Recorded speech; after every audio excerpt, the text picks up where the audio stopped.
Oh my gosh. We're here on Rokenjima.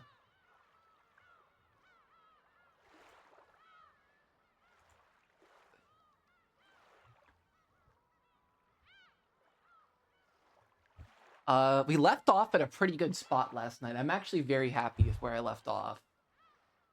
Um, if I recall correctly, there's kind of been some, I guess, plot moving around, and like our regular Beatrice has kind of been sidelined by Ava Beatrice and Ronove, and kind of creating a lot of the mystery in the third episode.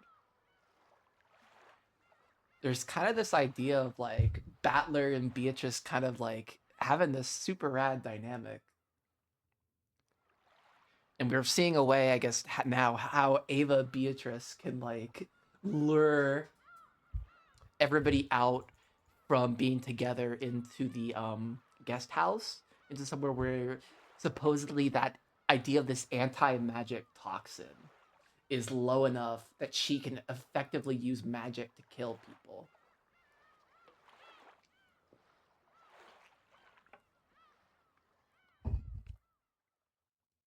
And there's this whole idea, I guess, that the magic can only really be used whenever there's enough people in a room who believe. And if they don't, if at least one person doesn't believe is strong enough, like Battler, the magic just isn't strong enough and won't work. And there always could be a logical explanation.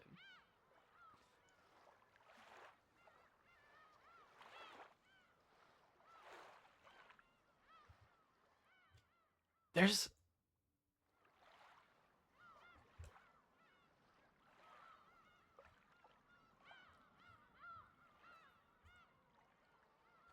Is Wife Swap back on TV? Sorry, this is like a total aside for me. Is Wife Swap back?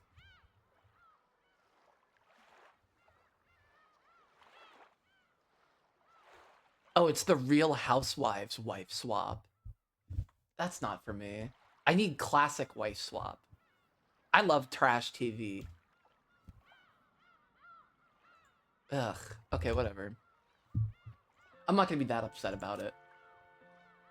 And my favorite part last night is when I don't know if it was Beatrice or Ronave or maybe even Ava Beatrice that kind of implied that Kyrie's the smartest, most baddest fucking bitch. I love that. That was my favorite part of the night. I love Kyrie. She's my favorite. Every dialogue scene with her is fucking great. It's so good. What's going on? What did you want to talk about?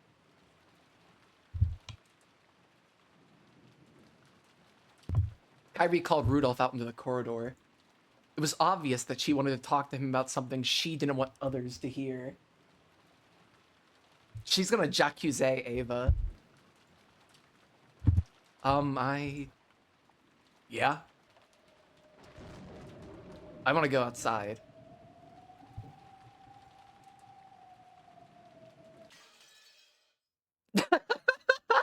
That's really all I had to do? That was it? I could have just clicked through that and I would have been done? Okay, it's 1 a.m. I think, or 1 p.m. It's 1 p.m. Oh my gosh, that was really funny.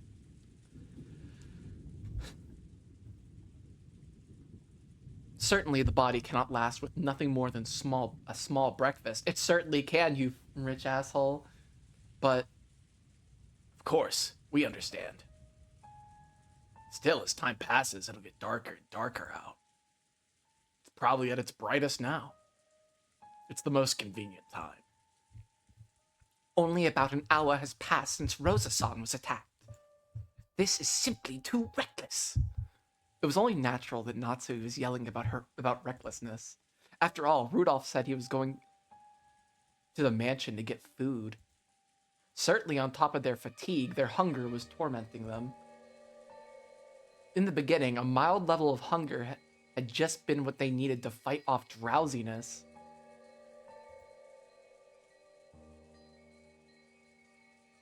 However, It now just made their minds hazy, since it was only midday and their bodies felt like they were reaching their limits. Poor people, rich people cannot go 3 hours without eating.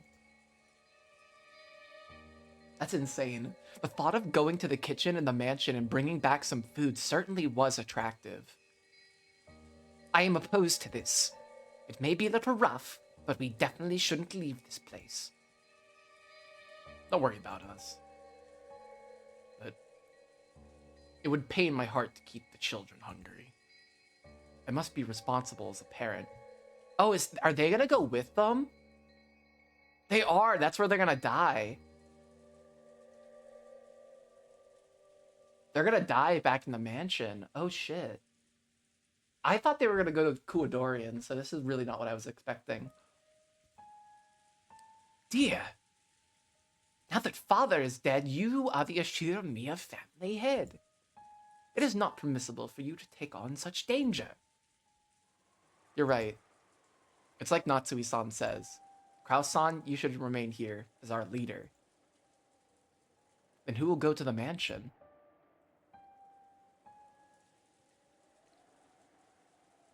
Whoa, I was not expecting Hideyoshi to come with them. Okay. I think it should be Kyrie and me, and Hideyoshi-san too. I don't want to suspect that Hideyoshi could do anything wrong. This is gonna really fuck with me.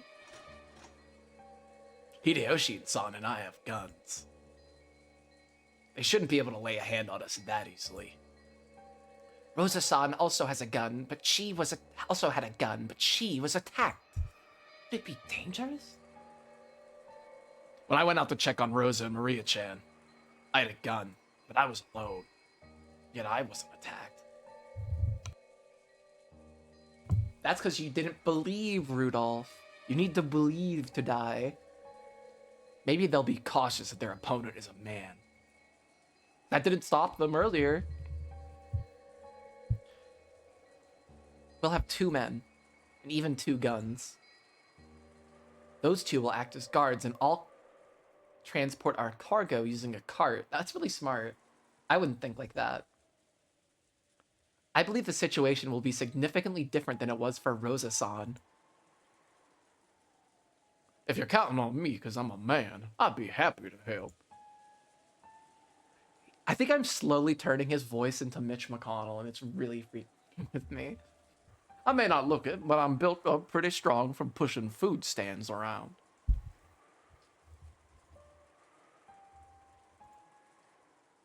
Leave the heavy lifting to me.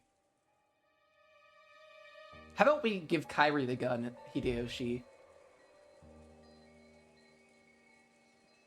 You men can devote yourselves to guarding. There's a folding cart in the servant room, and using that, I should be able to handle carrying the food. Of course, we'll be careful. And if we can succeed in this adventure just once, there won't be any need for us to take risks again. Is there any way I can get you to rethink this? It may be painful for everyone to deal with empty stomachs, but even so, we do not know what is happening outside now. We'll take care. And Ava's feeling pretty darn bad right now. We can't let her stay hungry. If her stomach's empty, she can't take her medicine. I have to go out for Ava's sake as well. How is Ava?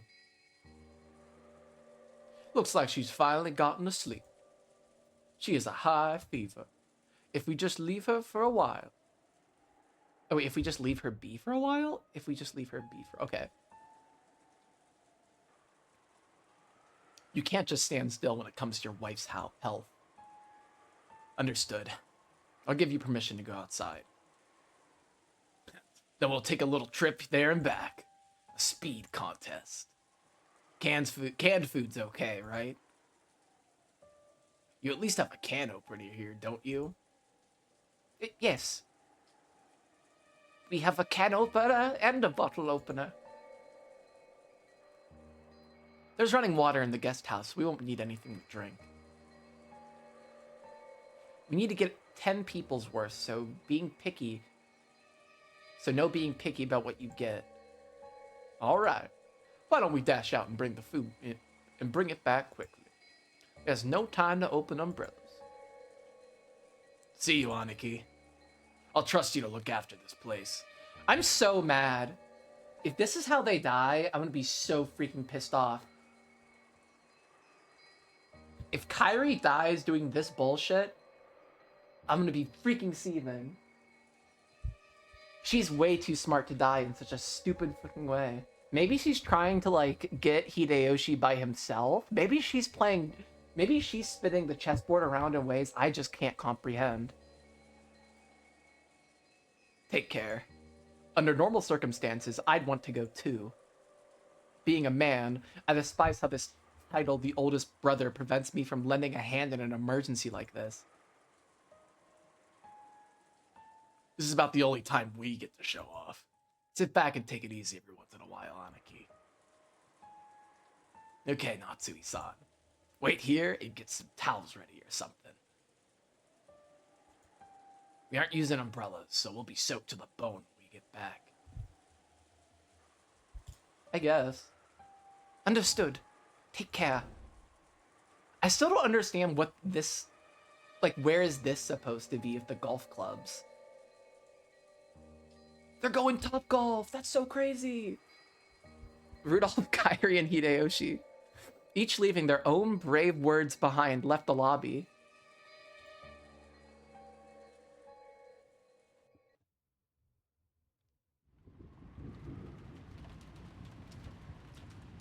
Compared to the time Rosa and Maria had gone outside, the winds were much stronger. Rudolph's group of 3 people jogged through the rose garden without holding umbrellas, holding their guns in a folded cart. If everything had been still and quiet, without the wind and the rain, they would probably have kept their ears open and moved with caution. But in this rain, even if some suspicious person was hiding nearby, it would be difficult to notice them. Because of that, it had been Rudolph's plan to instead dash through the dangerous area. Okay, buddy.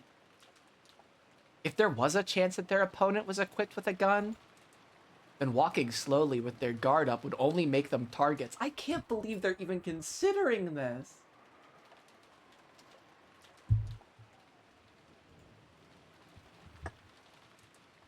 Taking swift action was probably the correct choice. I think the correct choice is just to, like, not eat for a day. I feel like that's justifiable.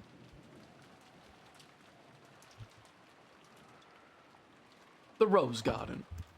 It feels like we're just asking to be attacked. Please, let nobody come out of there.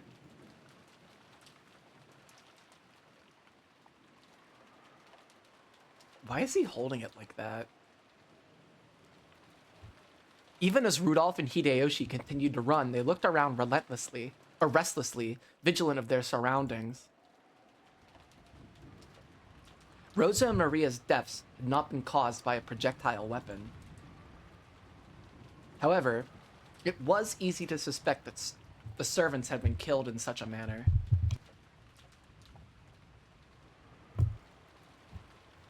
Will they come flying out of the dark? Or will they take careful aim and snipe from the shadows? Either way, they couldn't relax their tension for even an instant.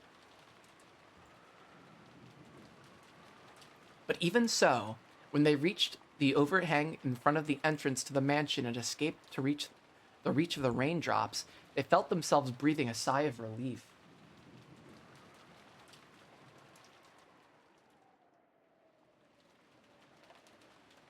No problems for the first step. Unlike how it was for Rosa-san. Maybe they can't get their hands on us easily. I'd like to believe that. Kyrie, unlock the door while we keep a lookout. Sure. Returning home to the mansion with a pair of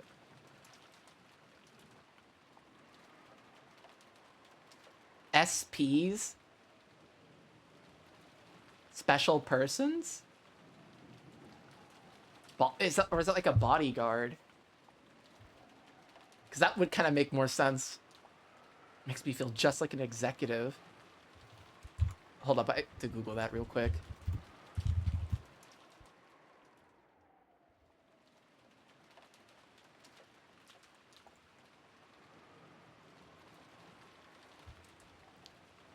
I don't think I'm gonna figure it out.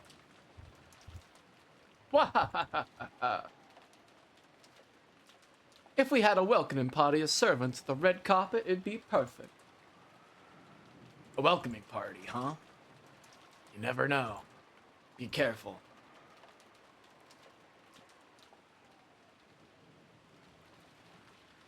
As the two cautiously surveyed their surroundings, Kyrie unlocked the entrance with the master key she had been given. I think they have all the master keys this time. I guess that's part of the mystery. Is that I think they collected all the master keys. I think Natsui has them again. It's like one of those things where it's like, because Natsui is like the kind of the seneschal, not the seneschal, but like as a woman, like in feudal society, she would be the one expected with running the mansion. So it's kind of like makes sense that she would have the keys. It's open. Hideyoshi-san, could you take the front? I'll keep an eye on the rear. Understood. Kyrie-san, try not to move from my shadow. Okay, let's break in. Rear guard, roger that. Covering. These guys are playing CSGO or some Rainbow Six over here.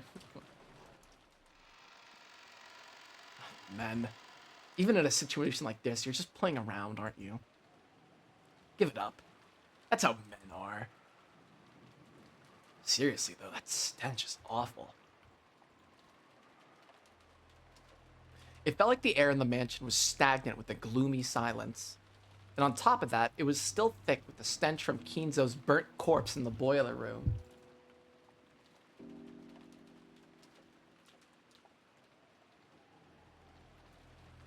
And they were struck with an uncontrollable desire to leave the mansion. No problems in the front. Just a short dash to the kitchen. Let's finish this quickly and head home.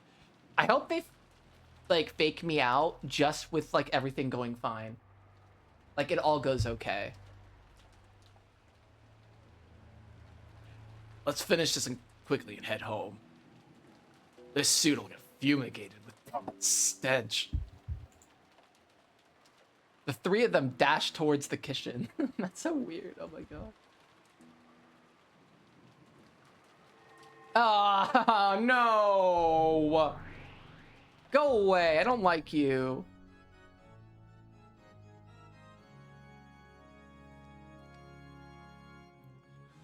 I'm only 18 minutes in. I thought I could go longer without seeing her here. Fuck.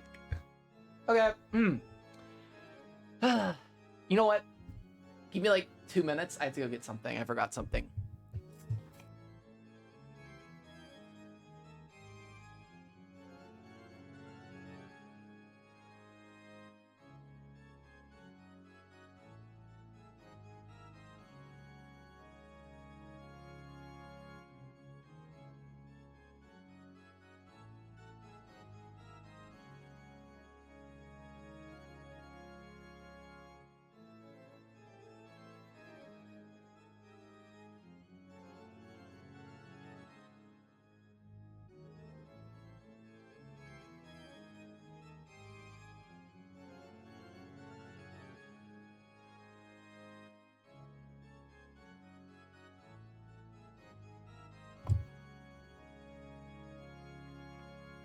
Okay. And after they disappeared from the entrance hall, the new witch appeared there. I can't believe it was that easy. They just got hungry. They were lured out just as planned. Just as planned, they got caught in my trap. The witch grinned. Thinking about it now, no matter how unbearable their hunger had grown, it hadn't even been a few hours since Rosa and Maria had been attacked and had lost their lives. In that case, why had they needed to recklessly leave the guest house?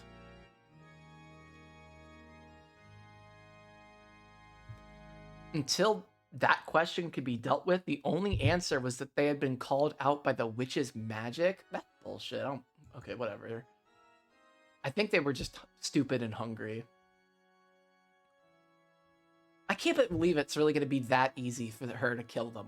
Like, Kyrie, it's going to be that easy to take off the game board? Really? Maybe I'm missing something. What reckless people. Will never leave this mansion alive. Seal yourself, Locke. Seal yourself, mansion.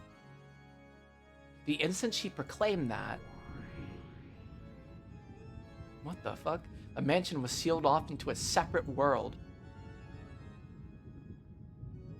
Unless her barrier was undone, no longer would anyone be able to exit this mansion or enter it.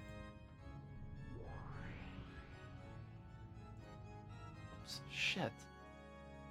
I got my shit off. I clicked off again. Spectacular. To think that even though barely half a day has passed since you succeeded the Endless Witch, you can use magic this well. That talent surprises me. It's almost as though you were born a witch. Well, I have been a witch since the time of my birth. Who taught you how to blink? That's what using magic is like for me. What a fearsome person. I like that little sweat drop from his head. The witch's face twisted with brutality. She just couldn't help looking forward to toying with someone's life again. Well then. First up is Rudolph and Kyrie, but in what cruel way should I kill them? If you don't mind me saying, your predecessor, Sama, has left instructions that you are to restrain yourself from committing murders of unnecessary cruelty. And there is an etiquette for offering the sacrifices from the fourth twilight onwards. For that, you must borrow the 7 Sisters of Purgatory. Oh, really? Now that you mention it, that's right. I could only play as I like with that second Twilight. Boring. Just when I thought I could play to my heart's content like I did with Rosa. But that only counts for how they're killed in the end, right? Meaning... I could just kill them however I want over and over again, revive them, and then follow the epitaph during the last time I kill them, right? So in the end, no matter how I play, it isn't a problem. Who'd act well-behaved with an entertaining power like this?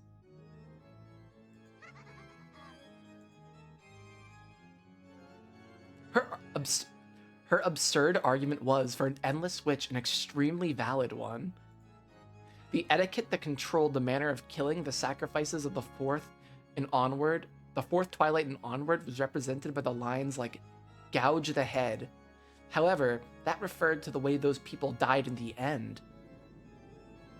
In other words, in the process leading up to that, she was free to tease and kill them however she wanted. She just had to keep on reviving them and follow the rules only when she killed them the final time. Though Ronave felt that her innocent cruelty was part of her talent as a witch. Stop saying innocent cruelty. There's nothing innocent about her fucking cruelty. She's just cruel. He was beginning to notice an innately brutal side of her.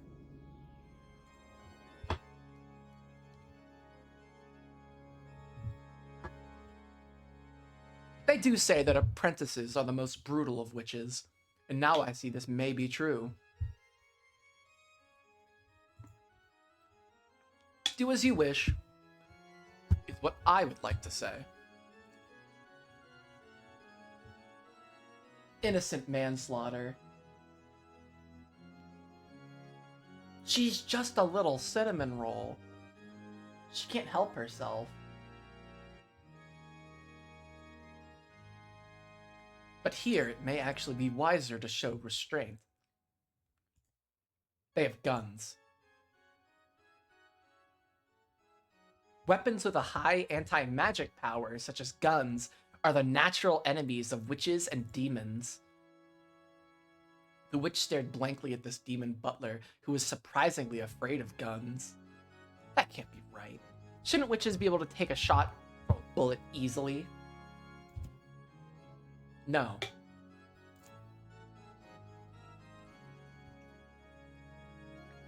It would be just as fatal for a witch as it would be for a normal human.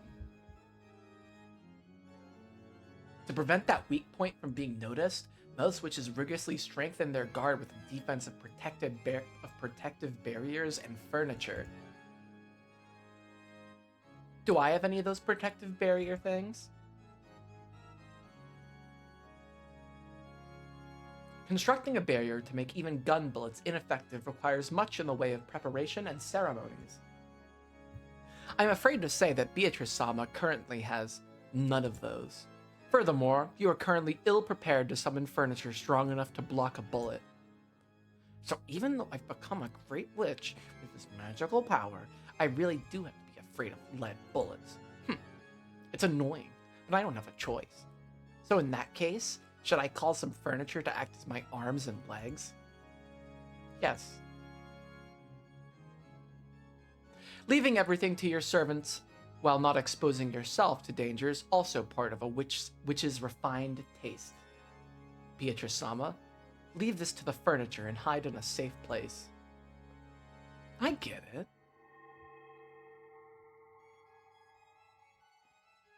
I call them the Seven Sisters of Purgatory. I don't care, any two. Leviathan and Belphegor responded to that call. Yeah, two. So only Kyrie and Rudolph are gonna die. Leviathan of Envy, right here. Belphegor of Sloth, right here.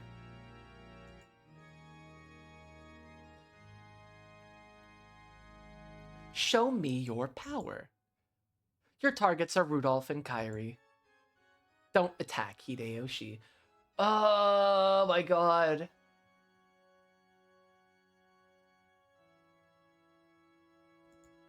Come on, show me just how cruel you can be, furniture. My apologies. But we've never received orders from the predecessor Sama to refrain from unnecessarily cruel actions. But I think the predecessor Sama's orders does give us some leeway to tease them. Do you still want to go through with it?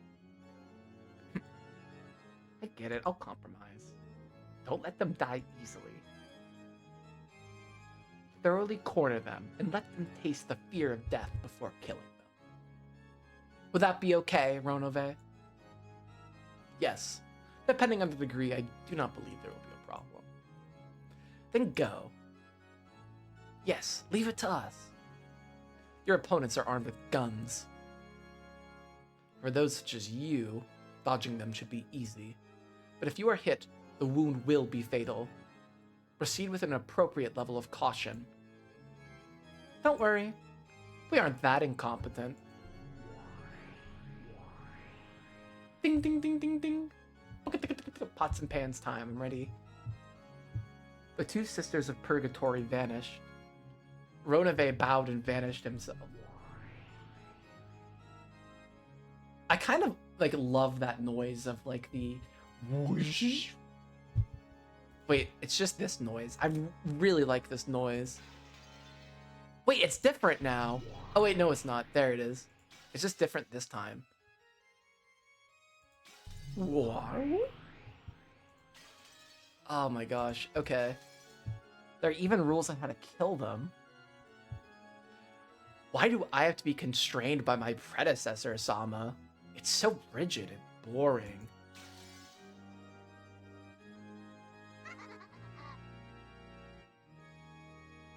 As the witch looked up at the portrait of the predecessor Beatrice hung in the hall, she cursed. Fuck! The three people had already arrived at the kitchen and were gathering food supplies. Considering the possibility of poison, they gave up on the alluring fruits and vegetables and gathered a whole cardboard box full of only the safe canned foods. It was very heavy, but by piling it onto the cart, they could carry it well enough. This should be more than enough for 10 people to hold on till tomorrow's breakfast. That should carry them until a boat arrives. The two men were supposed to be focused solely on guard duty, but the weight of the load was tough on Kyrie even with the cart. Hideyoshi, who wanted to show off his powers, switched to the cart pusher, and Rudolph and his wife took up the task of guard duty. Oh god. Kyrie gets a gun now? With all this, even George and the kids will be full. The trip back will be a picnic, so let's go.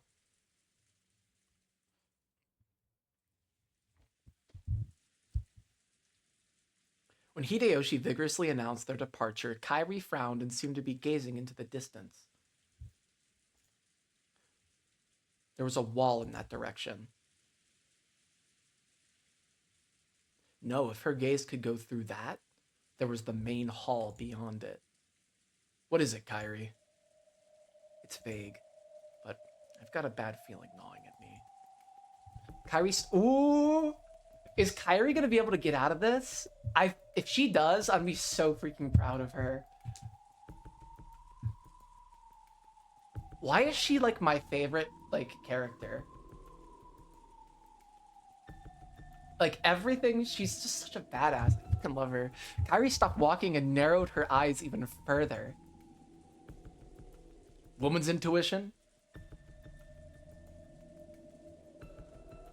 At times like this, Kyrie's intuition often rang true, even when she didn't have a logical reason. Rudolph believed in that intuition. Yes. Someone's probably waiting to ambush us.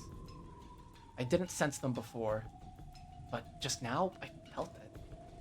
Just now, someone set up an ambush for us. Oh my god, Kyrie's fucking onto it. And there's no reason to can't go back the way we came. There's a back door over there, right? Let's leave that way.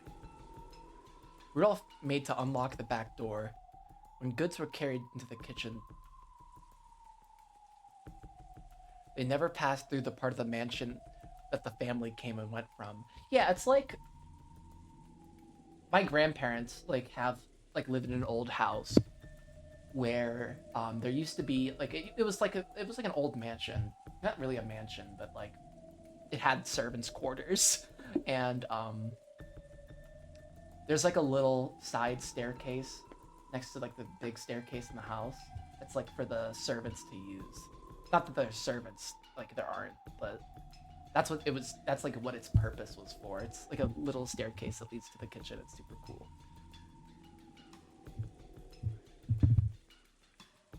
They never passed through the part of the mansion that their family came and went from. So outside the back door, there was probably a ramp used to carry things in. Surely, they would be able to leave through there with the cart. What the heck? It's stuck. Damn, what's going on?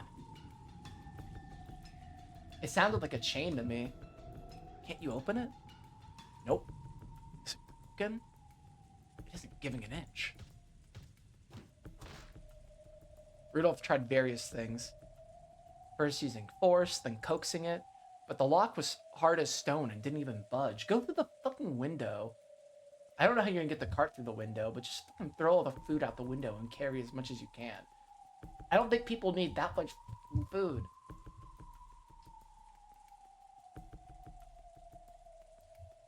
Don't force it. Force it! Actually do force it! Who gives a fuck? Don't force it. Let's leave through the front entrance. Right now, it'll be even worse if we stand around wasting time. Do you think this is a trap? Don't know. Be careful. This is such a bad idea. They should have just freaking...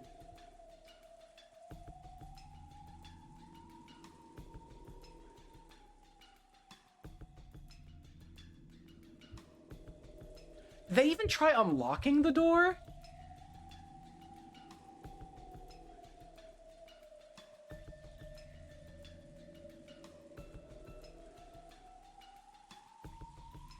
They never mentioned anything about the lock on that door.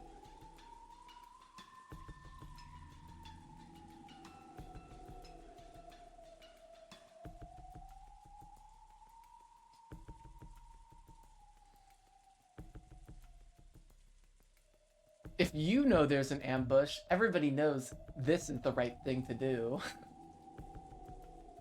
Walk right into it. With strained expressions, the three of them returned to the hall again and headed for the entrance. This is gonna be so bad. Who is it? The instant they exited into the hall, Rudolph noticed a suspicious shadow right in front of them and yelled. In that instant, a storm of gold leaf started blowing, and gold butterflies covered the area with a gold color. I can't believe it. A lowly human predicted our ambush? Wait, who killed Beelzebub?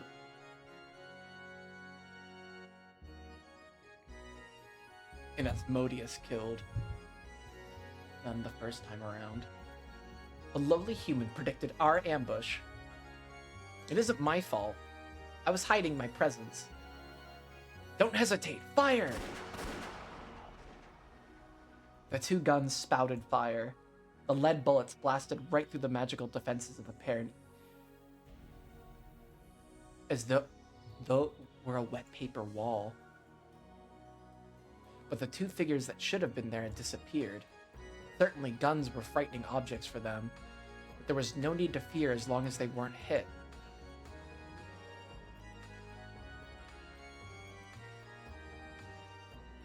They at least had enough speed to dodge those. Wait a sec! You won't even give us a chance to say our names? This is why I hate humans. Leviathan was a full 10 meters from where she had supposedly been, popping her head out from behind the pillars in the shadow of the staircase and protesting. In accordance with Beatrice-sama's orders, we will hunt you down. Our orders tell us to take some time and to tease you. You are free to resist, but know it will be useless. That voice came from overhead. Belphegor could be seen on top of the hall chandelier. Elegantly looking down upon them, she proclaimed their execution with a cruel smile. What are these girls? Forget the cart. So if we split up, they can't chase all of us. All three of them were well acquainted with the inside of the mansion.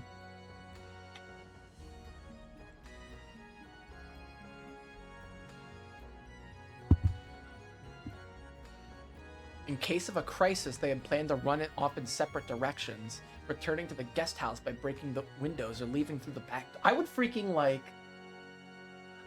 dive through a window like a freaking Olympic swimmer if it meant outrunning these two. It would look nimble as fuck. I would do it.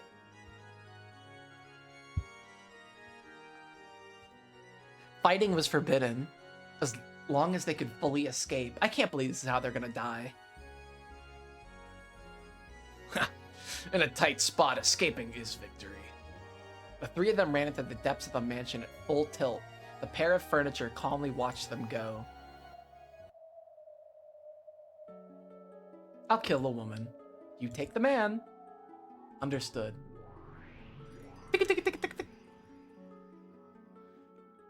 The furniture and the shadows of the pillars and on the chandelier made their figures explode, and leaving behind only a sound of a hopping beetle knocking against the wall, they pursued their prospective targets.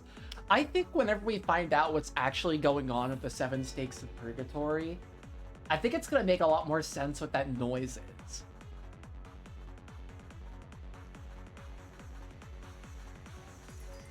Because for now, we kind of just have no fucking clue what's up with like the noise and the stakes themselves. It's just like kind of weird.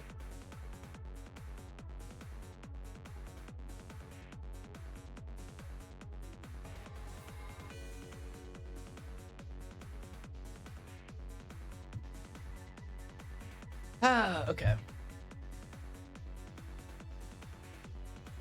Their speed was overwhelming, and they easily blocked the others' path of retreat.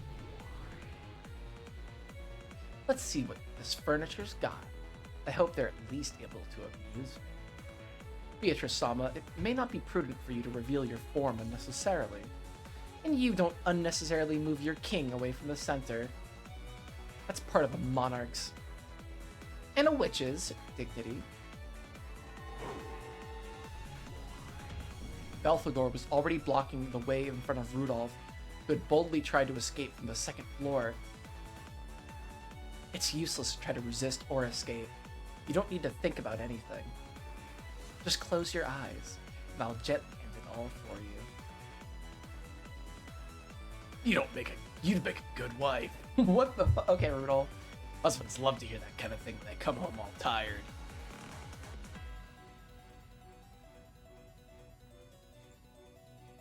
To think you're still relaxed enough to speak with such insolence at a time like this.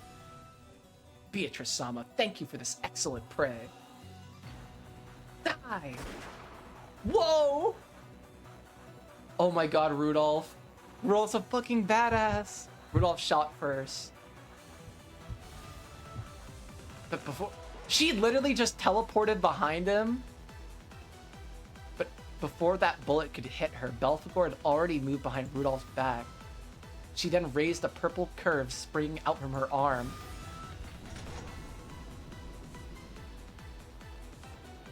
Oh my god. However, incredibly, before that arm could decapitate Rudolph, he had swung his gun from... Did he freaking hit her with the butt of the gun?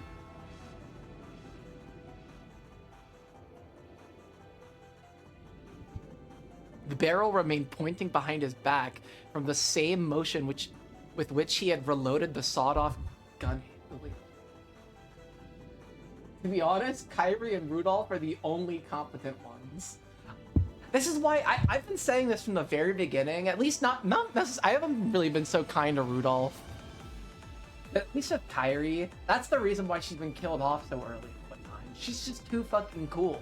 She's too cool. She's too smart. And it was pointing right at Belphegor's chest. But it was the sound of the ejected empty cartridge finally hitting the wall after the reload. In other words, it meant that the next shot was already fully loaded. Without turning around, his gun pointing right at Belphegor's chest, Rudolph grinned. Not bad for a middle-aged man. Don't look down on the generation that loves old westerns, okay? You brats don't know anything about the refinement of a lever action.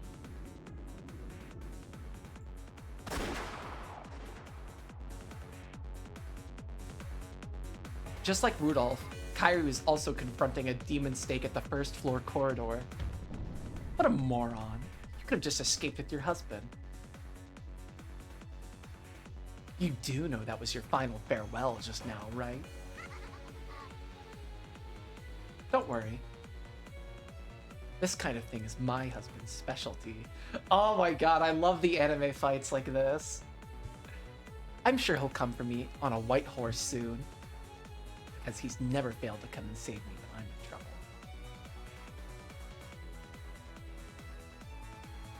Not even when Asumu-san was around. Oh wait, is Asumu?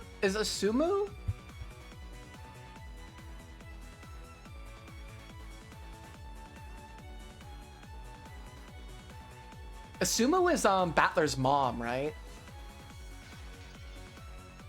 Yeah. Okay.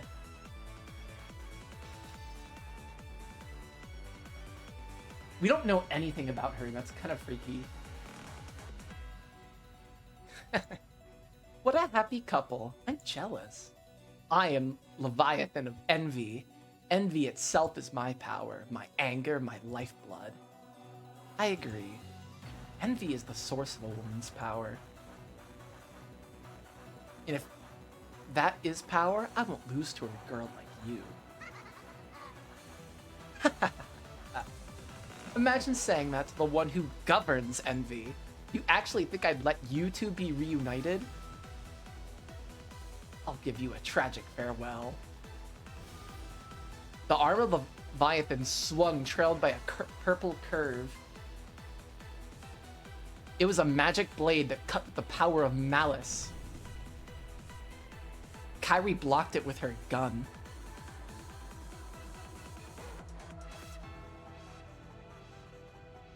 Oh, this is so badass. She's like holding it like up like a freaking like a sword, like a baton, and she's like, it's gonna make like a shing noise whenever it hits. It's gonna be so cool. Even though the magical blade should have cut through the metal like butter, the gun with its extremely high magic resistance power was able to block the blade as easily as if it were rolled up newspaper. Rapidly, 2, 3 times, it blocked all of them. This is so fucking cool. And without missing the opening created that when that purple curve took a swing upwards, Kyrie kicked Leviathan in the stomach with her heel. Oh my god! Leviathan was knocked away like a lightly dancing feather. Before the demon stake's feet touched the ground again, Kyrie's already pointing her gun directly at Leviathan midair.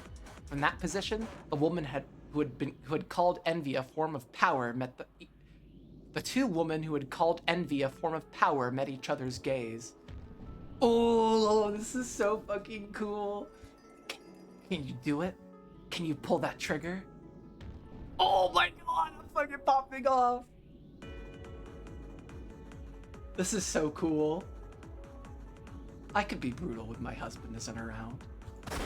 Oh my god. I'm losing my shit. Ow, whoa, whoa, whoa, whoa. Rudolph tumbled down the staircase. He'd been gradually cornered by Belphegor and had been pushed back into the main hall they'd started from. The predecessor's furniture is pretty good. They aren't very flashy, though. Beatrice-sama, it isn't over yet, and it's dangerous to show yourself. Don't tell me you're... Ava? That used to be my name. But it's different now, Rudolph. You don't have to tell me. You're gonna say you're the Golden Witch Beatrice, right? How did you know? Since the time Rosa was killed, I have a vague idea. Rosa, forgive me for sending the sister you hated down to the hell you're in. Boom. Beatrice-sama, look out! Rudolph mercilessly pointed the barrel of the gun at the witch who claimed to have once been his sister, but Belphegor would not permit that and attacked savagely. She dashed, disappeared, and headed for Rudolph's back. Oh, no! And vanished over in an instant, moving into Rudolph's blind spots.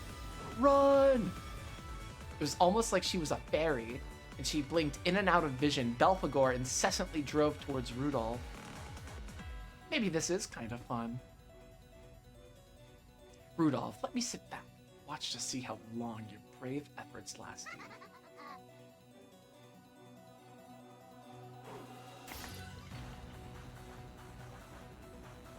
At that time, there was a dull tearing sound, along with Rudolph's cry of anguish. Rudolph's reaction to the dance of the purple curve that pressed upon him had finally been too slow, and he'd let it lightly cut his flank. That single wound slowed him down just once. That led to a new wound, which slowed his actions again. No, rest in peace, King. Belphegor's dance began to swallow Rudolph whole. Watching Rudolph's body gradually get carved up, his former sister let out a shrill laugh.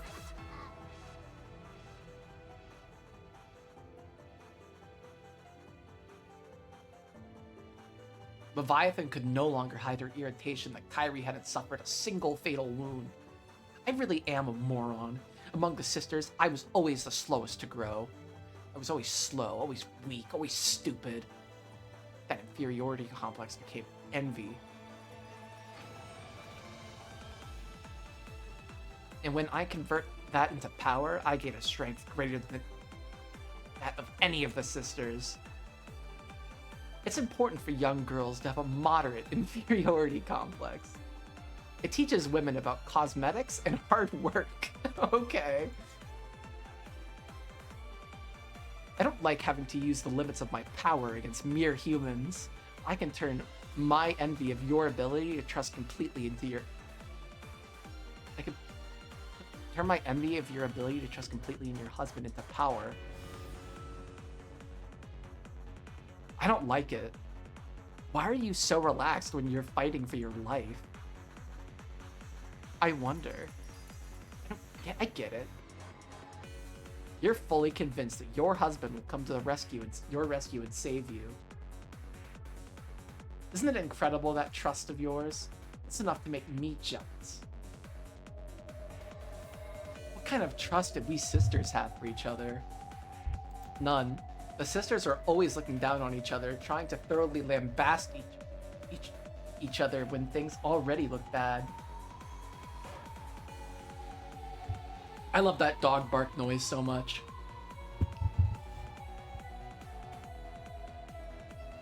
You would fucking make this visual novel like 1,000 times worse if Ushira Miya's had a fucking dog.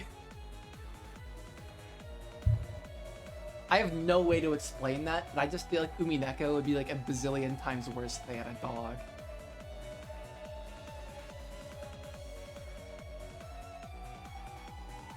I've always been bullied by my sisters. I've always wanted just one person to take my side. So when I see you with a single ally who's so completely trustworthy, I feel the strongest envy. Confident expression is of utter belief in your husband. I can feel it giving me power. I might even surpass that. The speed of sound. Leviathan turned herself into a stake, and with the speed of her flight as she attacked was proportional to the strength of her envy.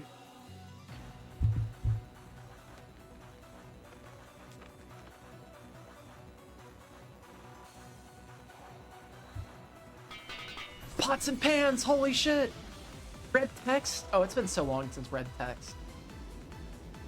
Since the day my sisters looked down on me, I was jealous from the bottom of my heart of the other 6, who grew so quickly.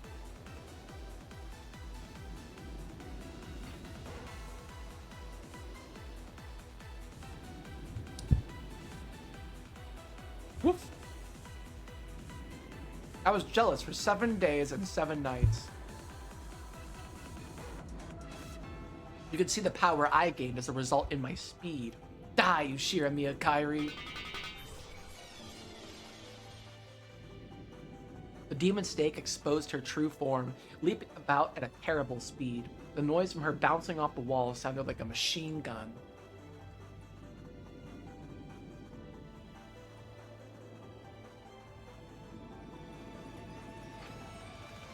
God, this really would make for a good anime. They should remake this. Remake the anime. All the episodes. Somebody said 150 episodes. Agreed.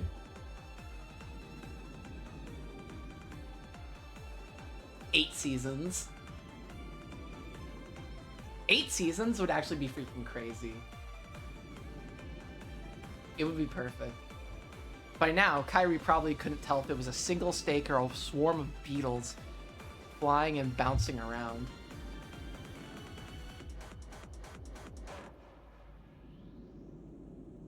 Leviathan was over 100% certain of her victory, believing in it from the bottom of her heart.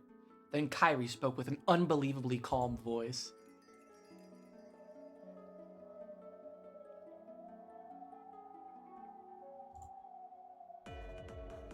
What the fuck? I was the one who went out with the Rudolph-san first. Suma-san blatantly cut in between us, and shrewdly got pregnant. I don't blame Rudolph-san. That woman used her body as a weapon to seduce him, and then acted even more repulsively, cornering Rudolph-san and forcing him to get engaged to her. Asumu-san had been carrying Battler-kun. What? And at the same time, I was also carrying a boy. As fates would have it, our delivery dates were on the same day. Then Asumu-san gave birth to Battler-kun. But oh no! Poor Kyrie! I think about it sometimes. What if Asumu-san had the miscarriage and I had been the one to give birth? Would Rudolph-san have broken off his engagement and married me?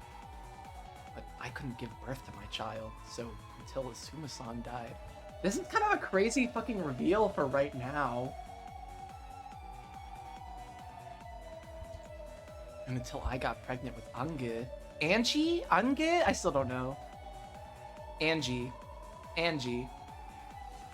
Angie. Oh wait, you know what? Let's... Hold up, maybe if I...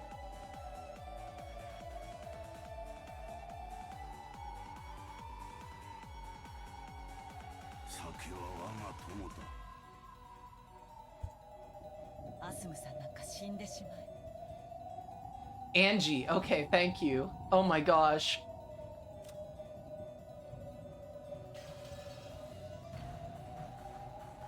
I was like losing my mind. I think she's like 3. We don't know anything about her. Let Asumu-san die. But she cursed Asumu-san? That's the magic! What if Kyrie's a fucking witch? Then I want him to marry me. In my envy, I kept cursing like that over and over until Asumu-san finally died. I was certain. I was certain that I'd use the power of magic to curse and kill Asumu-san. But that didn't quell the flames of my envy. Don't tell anyone, okay? But every time I look at Battler-kun, I remember that woman. Every single time I look at him, I think that if my only child had been born, he would be the same. That if only my child had been born, he would be the same age. I'm still jealous of her, tormented by her. Even now, and from now on, into the future, for all eternity. You say you were jealous of your sisters for 7 days and 7 nights? That's right.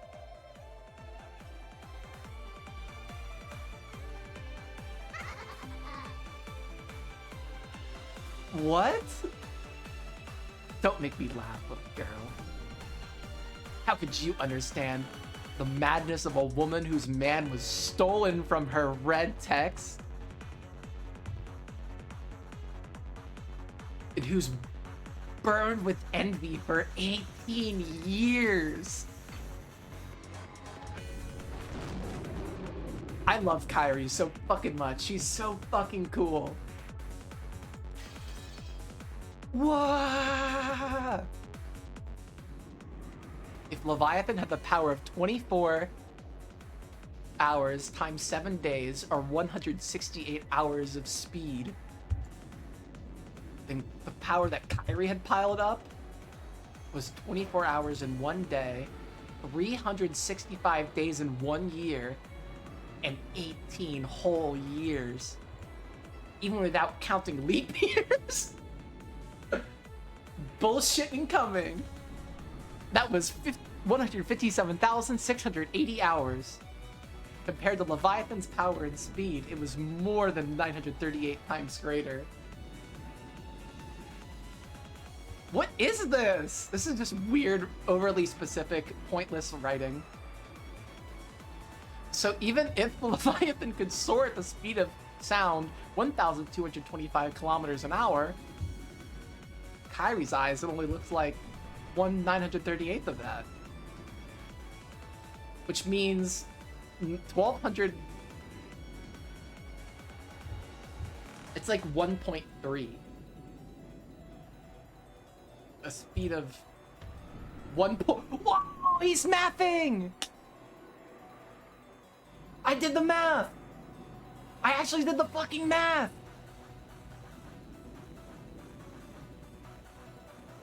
I'm crazy.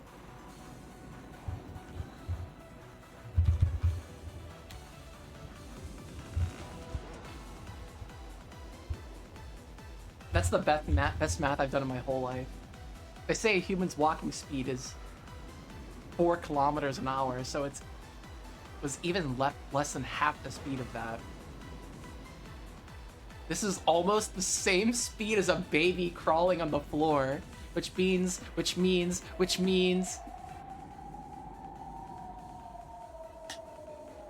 In the time it took for the demon snake to move at a pace so slow that you could count all the bits of dust floating through the air, Kyrie looked at it with pity.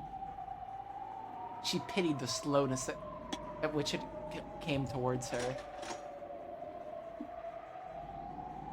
Then she lazily raised the barrel of her gun, almost as though she was trying to swallow the demon snake up with the gun barrel. You're completely lacking both romance and envy. Try harder next time, little girl.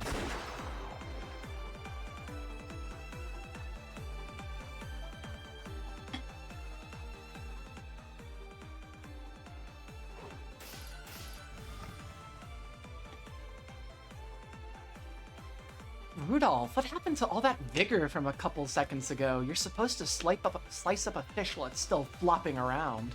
After it dies, it isn't interesting anymore. That's enough. Why not kill you now? Damn it. I'm surprised you managed to endure this long after being carved up. That's enough. From now on, you don't need to think about anything. I'll steal away your life painlessly.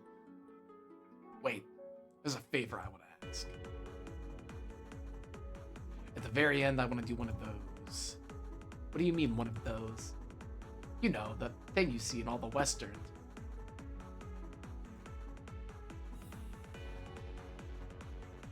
A duel? They're gonna have a duel? We start with our backs together, we walk 3 steps, then bang! Ah, duel! Very well. If that will satisfy your regrets in the world, I'll accept it. What if he just, like, walks 1 pace and shoots her in the freaking head? That would be so fucking funny. Please do that, Rudolph. Please be a badass that doesn't play by the rules.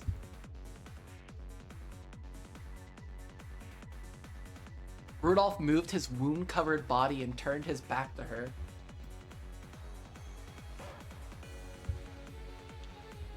Belphegor responded and turned her back to his.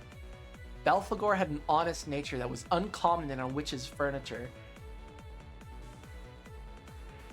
Let me warn you. Even if you press the barrel of your gun between my eyebrows, I can move instantaneously, even faster than you could pull the trigger and have a bullet reach my skull. Yeah, I can feel that already. You're faster than a bullet. I have agreed to this out of the respect for your courage in challenging me to a duel despite that knowledge.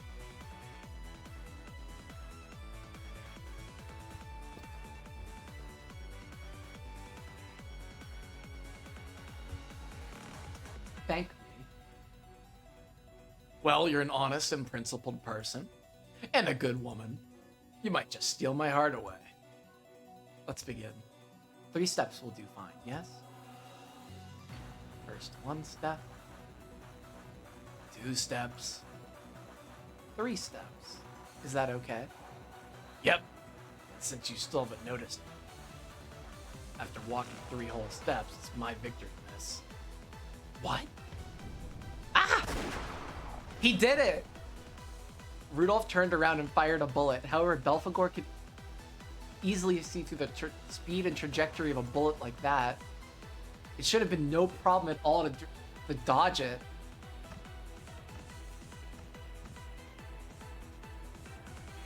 But a spray of fresh blood flew about. Belphegor had set up an adequate magical defensive barrier, but before an incarnation of anti-magic power such as that bullet, it was completely meaningless. What are you doing? Why'd you get hit? A bullet hit Belphegor right in the chest.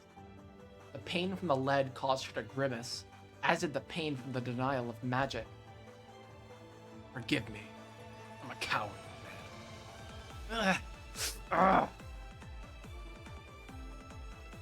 What a killjoy. To think that a furniture of a witch could be defeated by a human.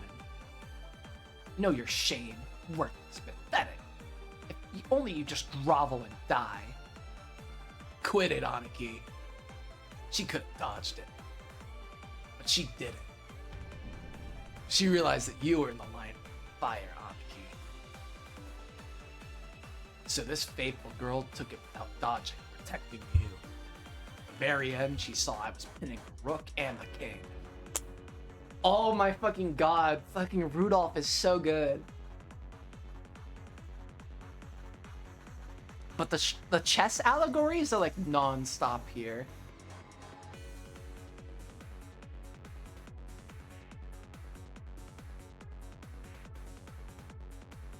Spectacular. Don't hate me for it. I plan to resign if you noticed it while you were taking those 3 steps. You added those 3 steps out of consideration for me, didn't you? I didn't even want to try to think about it. I was lazy. You were a good woman. Go to heaven before me and get yourself all made up. I'll definitely chat you up. I know for a fact Battler's rooting for his fucking parents.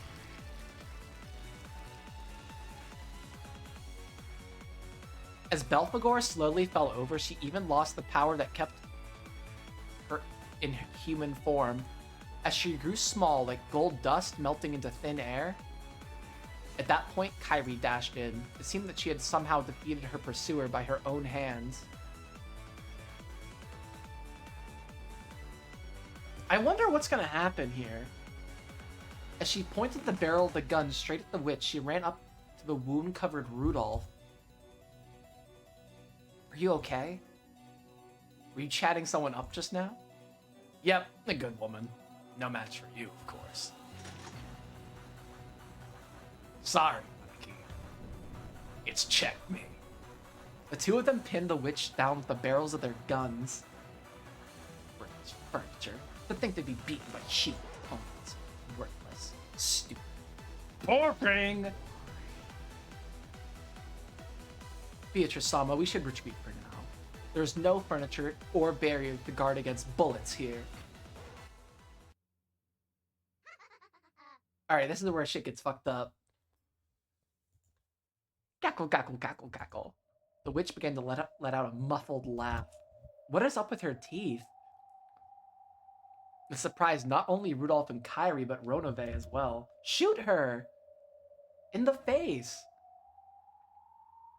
Because a situation like this, with 2 guns pointed at her, was not one even a witch could just laugh off. But the witch laughed with pleasure. Well, it's only natural that the predecessor Sama's worn-out furniture couldn't do it. I need to get new furniture that's suitable for me. I use them out of obligation, but I've always hated secondhand stuff. As she said that, she looked down at Belphegor's remains, which had already finished turning into a pile of gold dust with disgust.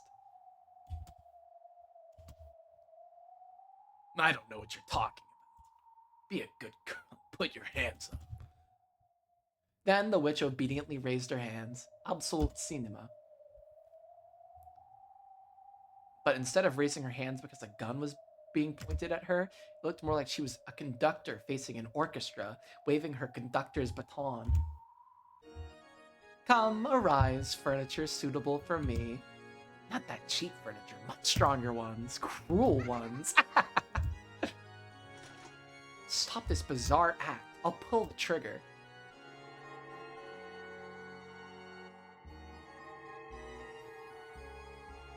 In response to the witch's call, the hall was once again buried with the color of gold. As the brilliantly radiant gold butterflies danced, it felt as though they were being sucked into an ocean of gold leaf. Ronave was shocked at the upsurge in magical power. After all, it far surpassed that of his former master. As their eyes were dazzled amidst this gold flash, a gunshot could be heard. Either Rudolph or Kyrie had fired a round. Then, when the gold flash subsided, at the very least, the witch was standing there, looking cool and composed. The bullet, Kyrie must have fired it into her. But the witch had not been hit anywhere on her body. There it is. The bullet had been fastened in mid-air right in front of the witch's chest. A bulletproof barrier. In an instant, a barrier that would require a significant amount of preparation, even for the predecessor, had been. Ronave's face was twisted in shock, and the surprise did not end there. The cloud of gold butterflies had created two humanoid forms. It was a furniture summoning. What?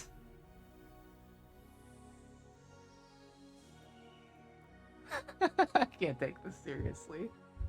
What? Bunnies?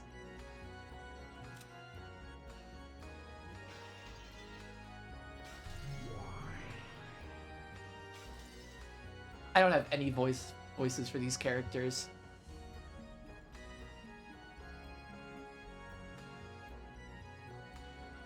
The Keister? Chister? Hold up. Cheister? Nope, I googled it and it was just those characters, so we're not gonna think about it. Keister, Cheister, Keister.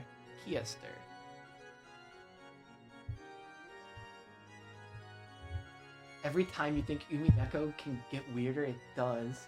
The Keister Sister Corps, even the predecessor, wasn't able to summon Pendragon's memorial troops on a moment's notice, and to do it so easily? Okay, there they are. Keister 410 right here. Keister 45 right here. You two are suitable furniture for me, I take it. Oh, it's the name of a gun. Oh, Chester!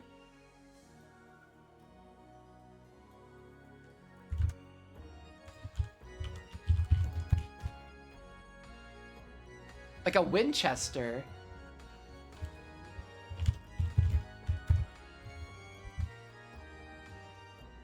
No, I don't think I'm right about that.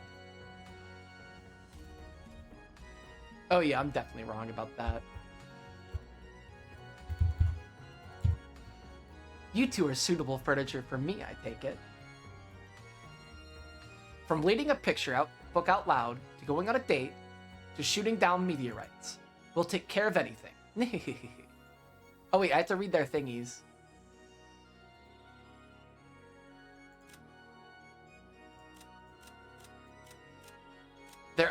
Why did they have the Icelandic flag? Okay. Cheister 45. 45 has a methodical and timid personality, as well as a fairly strong persecution complex. Thanks to that, she's well suited to shoring up the weaknesses of 410's rough personality when they work as a pair. They do have the one-winged eagle.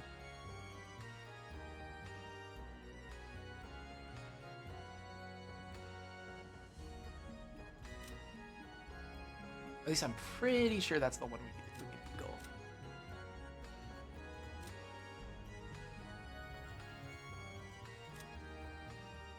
She can't stand silence, so she'll often become emotionally insecure if she isn't being ordered around by someone constantly. 45 excels in search and decision-making capabilities. The support she provides doubles the combative force of the sisters.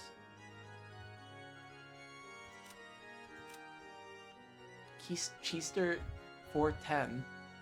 A weapon in contract with Beatrice. 410 is a kid with a strong personality whose peculiar style of speech tends to make light of people.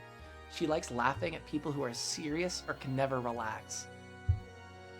Which is why she's so fond of 45 and Lucifer. Her choice of words may be coarse, but she loves company and gets lonely easily. She gets depressed if there's someone talking with her constantly. 410 is particularly skilled when it comes to firing control, and she can wield unparalleled combative force even in close-range firing. If we don't take care of it, Pendragon-sama will get mad at us. Please, your orders, great Lady Beatrice. Rudolph-san. Let's run for it. We're no match for these ones. Sure. Kyrie definitely heard warning sirens going off in her head, thanks to the same feeling that had her alerted to the ambush by the seven sisters of Purgatory. Without hesitation, they escaped. As the witch elegantly watched them leave, she commanded her new furniture. This is an order. Kill the two who ran away. Then bring the corpses back here. I'll bring them back to life and play with them over and over. The witch's expression twisted into an evil smile. Even though maybe I do just had to accept that this time it was Eva and Hideyoshi that killed everybody.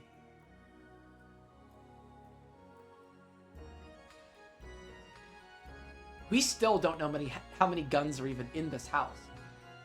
At first I thought there was only one gun, but I've been proven wrong and more people have been given guns. I guess maybe there were 4?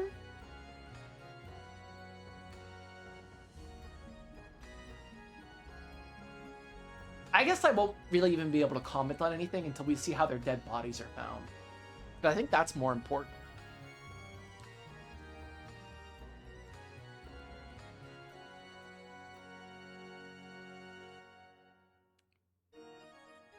I read maybe like half a dozen Sherlock Holmes stories, and they did not prepare me for this game at all. But I'm also not like a very big mystery guy. I don't really think I'm smart enough for them. I don't know. I'm getting a little twisted around. Okay. The witch's expression twisted in an evil smile. Even though she was feared that expression, Lucifer appeared and spoke. Forgive my presumption, but the predecessor Sama asked that you avoid brutal actions of that sort. When the witch stared at her with those terrifying eyes, Lucifer was struck. Dumb. Yeah. She was frustrated. It was so boring not being able to let her own power and cruelty run wild. This annoying furniture of the predecessor kept telling her to show restraint, bringing her irritation to a peak.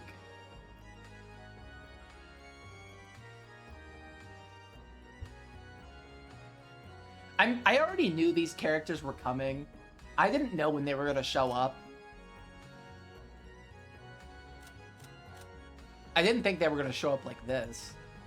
I think they're in the Steam store page for either the questions arc or the answers arc. So I knew these characters were in the game. I just didn't really know what role they were going to serve. I definitely did not think they would be demons. They look like... I guess they are kind of wearing the same outfits as the Stakes of Purgatory. With like the... like weird skirts.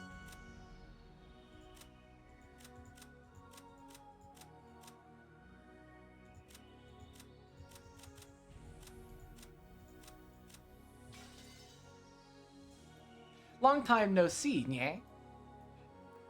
Oh, I can't give another character a freaking mobster voice. It's gonna freaking drive me crazy. Long time no see, yeah? How you doing? Let's play together again sometime. You mustn't whisper, 410. You'll get in trouble. Let us carry out the great Lady Beatrice's orders at once. Oh, I think she's kind of cute. Oh, hold on. I'm hot. It is like sweaty in here. Yeah. Okay. Well, yeah, we are on the job right now. Yeah. What does that say? Booted.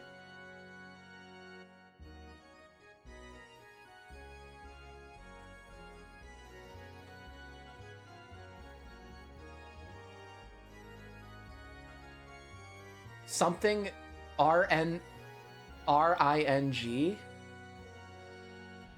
Good. Is that Cyrillic? This is Greek. The top lines and the bottom lines are... Wait, no. This top one's not... Wait, yeah, it is in Greek.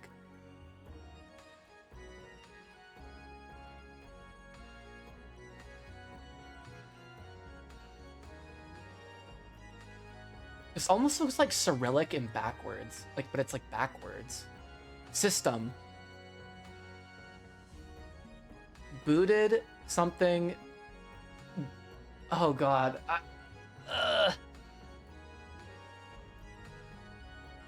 Yep, I'm not figuring it out. My brain cannot, like, flip those in my head. Unless I, like, put it through a phone camera or something. I can't tell what this character is.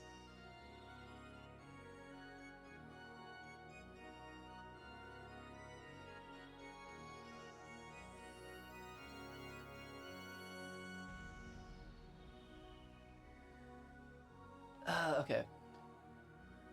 Well, yeah, we are on the job right now, yeah. 410, roger that. Preparing for sniping pulse pursuit combat. Accumulating terrain data. Accumulating data for firing.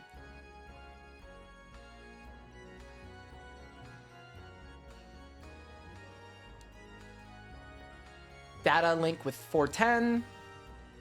Data 410, data received. Target lock acquired. Commencing terrain calculation error correction. Formulating firing curve. Supplemental control point calculations complete. Data linked to 45. 45, data received. Checking hazard zone. That's no good. Lucifer Chan. Better get out from behind us, or you'll be getting roasted by the back blast.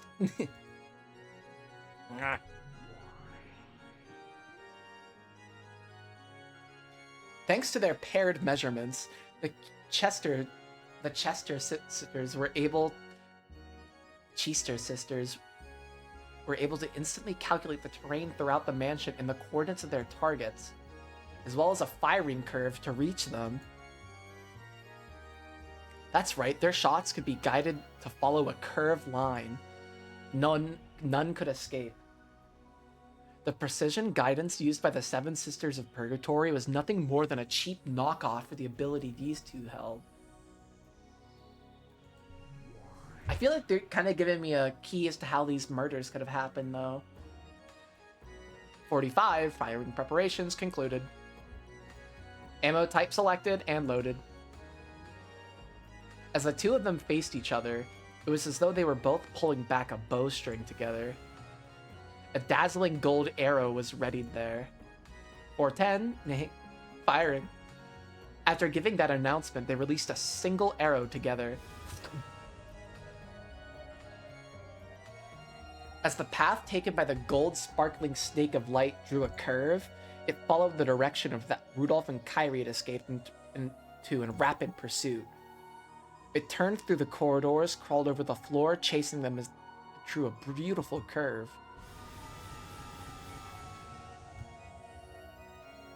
No one could block the guided shots of the Chester sisters.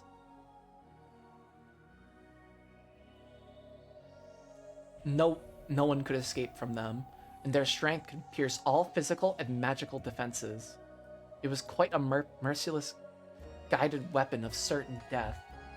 However, among mythical class soldiers, it was a weapon used by pretty much everyone.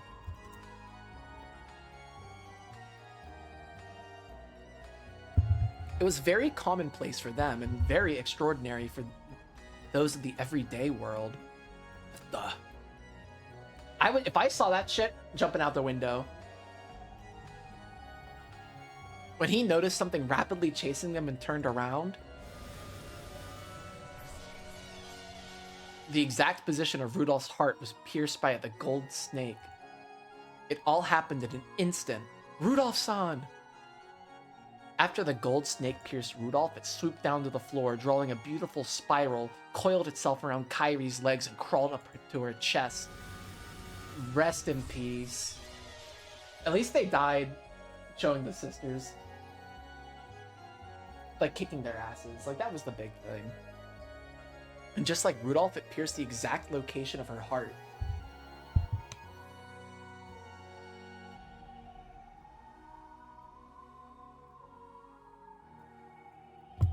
All of that happened in an instant.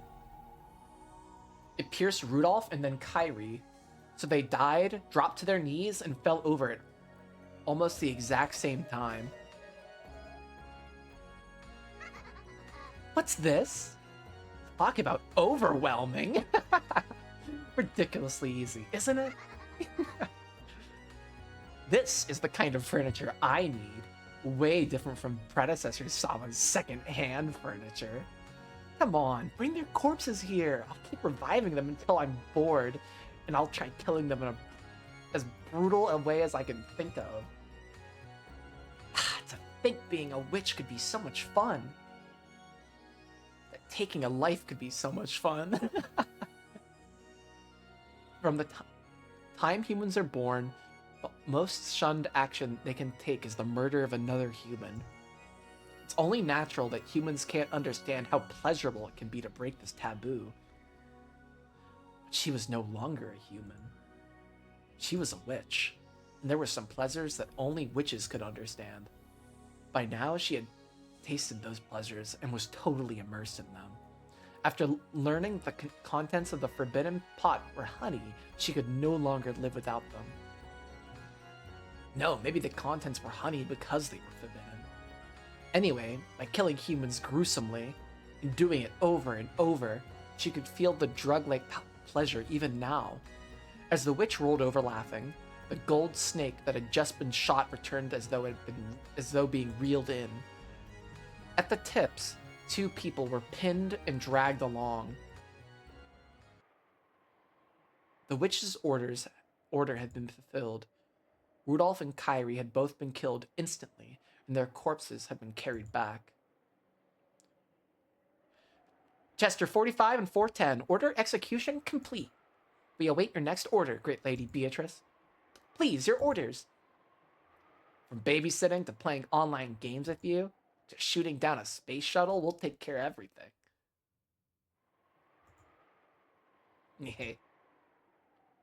It looks like those 2 are sacrifices for the 4th and 5th Twilights. So, in the end, I'll need those worthless 7 sisters. Or are they the 5 sisters now? I need those guys to pierce and gouge the forehead and chest. But I can do that at the very end, and I'm free to play in any way I want until then, right?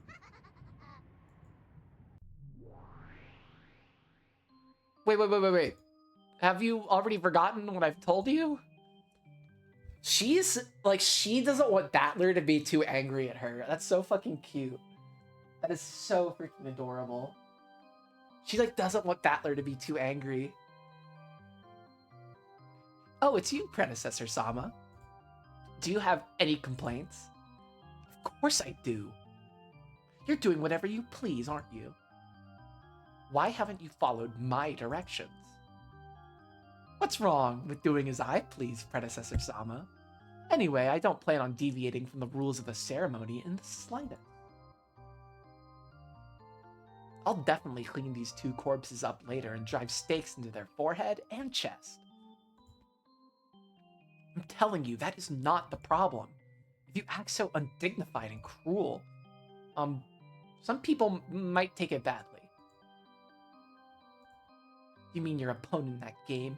The one you're supposedly fighting against somewhere? Ronove told me. Damn that. Well, to be perfectly honest, that's how it is. If you go a little too far, that person will object, you see. Why can't this person just complain to me directly, instead of making you take a message? Coward. Well, this is a resident of a different world from yours. There's no choice but to use me as an intermediary. Well, that's beside the point, but... Which means that this person couldn't interact with me even if they wanted to. I can't interact with them even if I want to either. Simply put, this is a completely unrelated person from a world that distant, right? Indeed. For example, perhaps you could say these words are like very close parallel lines. Oh, these worlds are like very close parallel lines. The distance between them is quite small, but because the lines are parallel, they will never cross. For now, that should be a convenient way for you to view that world. They never cross, which means that world has nothing to do with me. If you're speaking for that person when you tell me to show restraint, please pass this message on to them. To them? What should I say? It's none of your business, so disappear, you old hag. If only you just give up and die. What? Oh, I'm sorry.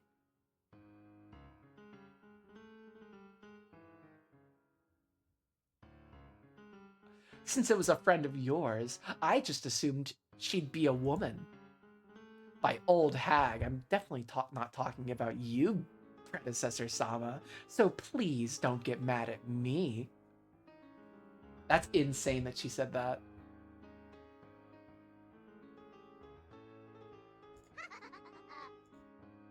When she spoke, the witch was looking straight into Beato's eyes. Anyone present would be able to tell what she meant by it. Predecessor Sama, there's something I find really strange. Why do you have to play a game with someone from another world and have him accept that you're a witch? Well, as to that, it's because making all humans accept the existence of witches is a prerequisite of perfect control. There was a single holdout who simply won't accept me as a witch. Why would you need the approval of a human? Witches are witches and can use magic, so why should we need to be acknowledged by humans? Well, it's like I said earlier, magic is... I am a witch. I can use magic without anyone's approval in particular, so what's your point? In this world, right?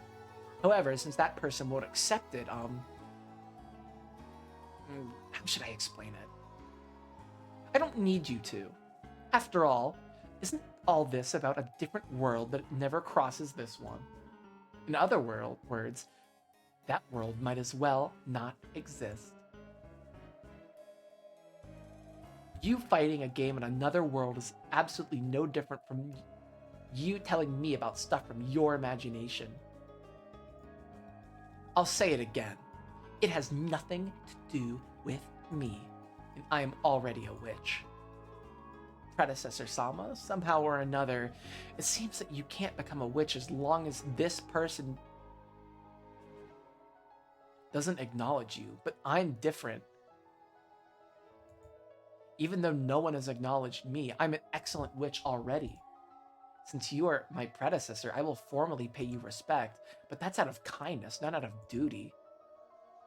I won't ask for your advice anymore, as I clearly know that what I should do and how I should play from now on. So I will carry out the murder of 13 people as a final act of respect for you. However, there's absolutely no reason for you to interfere with the methods I use, or what I do afterwards. Therefore, I'll be counting on you in that regard. At a glance, those words seemed obedient, but they contained within them a clear parting of ways. She was no longer under Beato's care in any way. That's why she was clearly saying nothing more than, "Don't get in the way of my fun." Beato understood that, and was dejected, realizing that no matter how she explained it, she wouldn't be able to make the witch understand. I see. And it is no longer my problem. Go and learn with your own body how magic ceases to exist when you lose your respect for it. I wish you'd tell me where the respect was in that carefree rampage of yours up until now. After hearing that, Beato could not respond, because she remembered hearing exactly the same thing from her teacher. Okay now, Chester sisters, see off my predecessor on her way back. Predecessor-sama, please leave this place. If you don't, we'll be scolded. Without her body, Beato felt something unseeable from the Chester sisters, which could only be described as an oppressive sensation. Most likely they were initiating firing calculations. It was an action much like taking out a gun and cocking it. Even Beato could not escape from the Chester sisters' attacks without any preparation.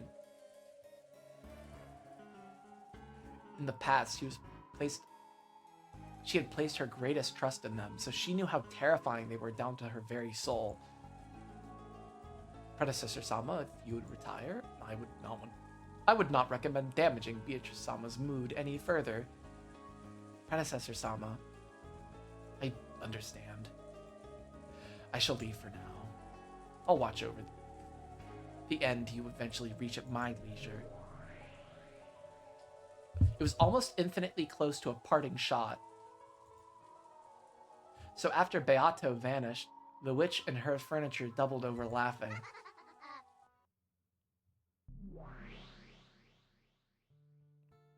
Well, I do understand the endless power is fun. The joy of freely toying with extremely limited life cannot be explained to those who have not tasted it.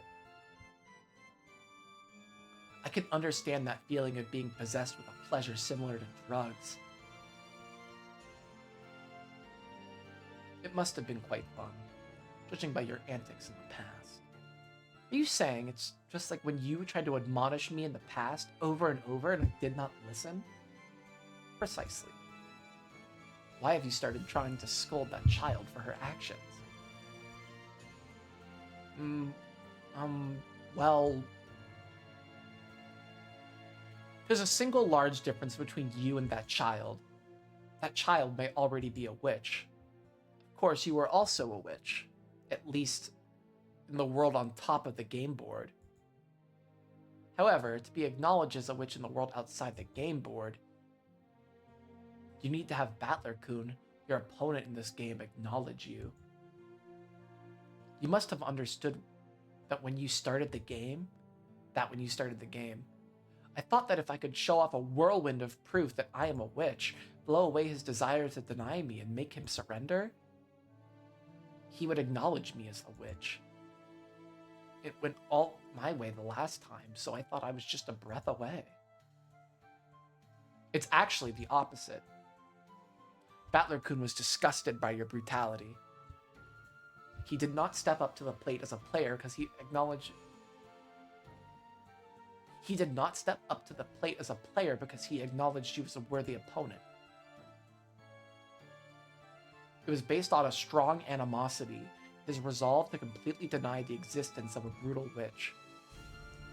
In your foolishness, you probably felt that Battler-kun's acceptance of his role as your opponent was a first step towards making him acknowledge you as a witch. However, it was actually the opposite.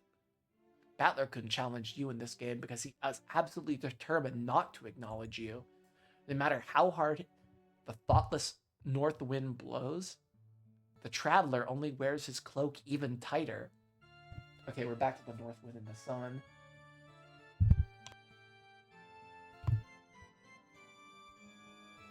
You were committing a huge error from the very beginning.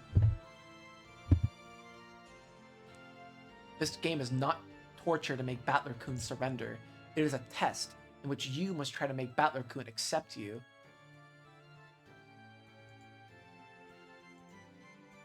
Ugh. I vaguely noticed that.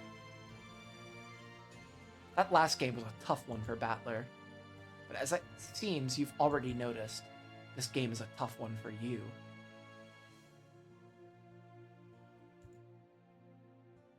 What should I do from now on?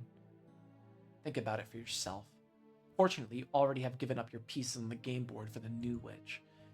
Should have plenty of time to reflect upon your own self. But Battler's already a massive hostility to me. He won't accept witches, so he won't accept me. And in that case, what can I do to make him accept me? Be nice to him. Are they actually gonna get cutesy together for a bit? Are you saying that if the north wind doesn't work, then I should shine on him as the sun from now on? I don't know, I kind of... Maybe Beatrice is just like yandere as fuck. Yeah.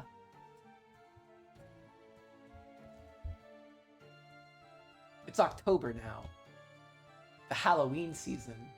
We're 10 days from Halloween, guys. What I hope... What day is Halloween on? I'm definitely streaming this shit on Halloween. Next Friday? Oh, that's rough. I might not be on Friday.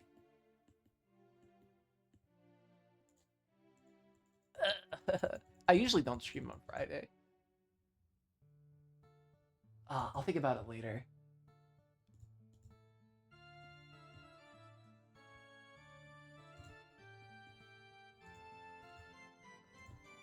It's the month of rebirth, when the sun dies and is revived again. When the sun is weak right after reviving, it may not reach as far through the cold, wet winter winds. However, it slowly grows and is eventually able to hail the coming spring. At that time, the traveler may even fold up his cloak. Are you saying that I've been mistaken?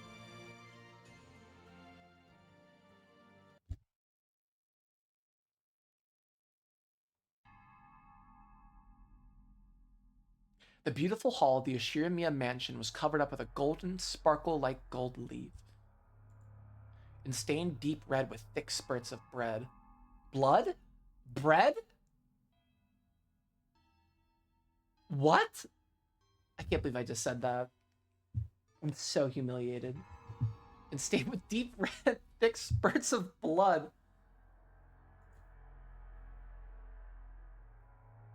The number of deaths given to Rudolph and Kyrie had long surpassed anything you could count on both of your fingers and your toes. I don't know.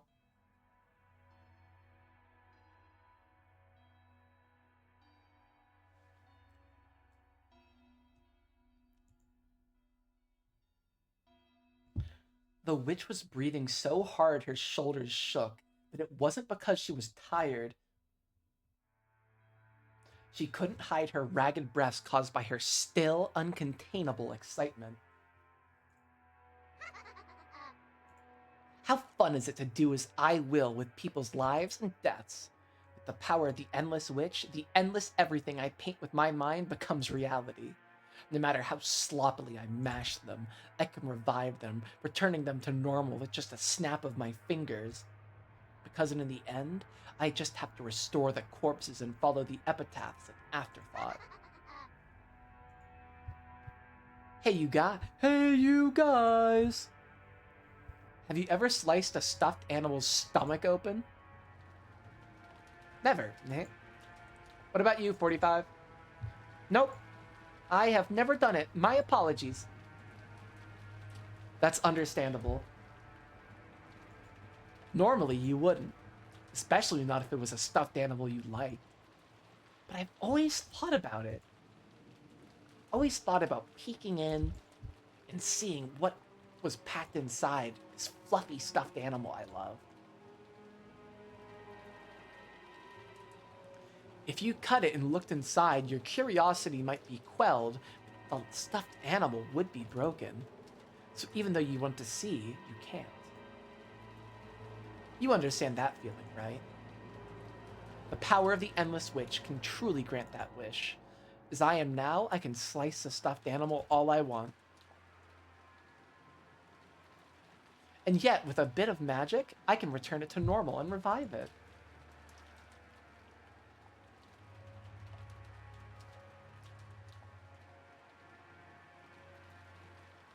It means I've broken all limitations in this world.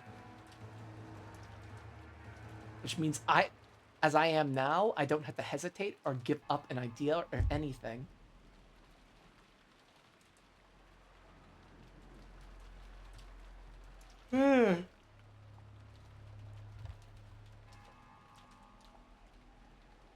That joy. There's probably no one who can understand it. No one other than me, the Golden Witch. As the witch let out a mad war cry, she revived Rudolph and Kyrie again.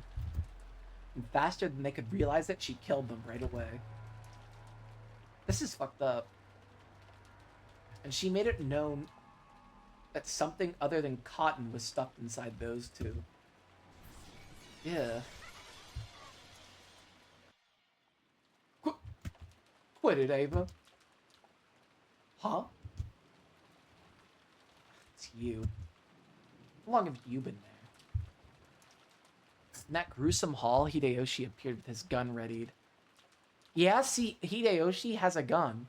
Where did Hideyoshi get a gun from?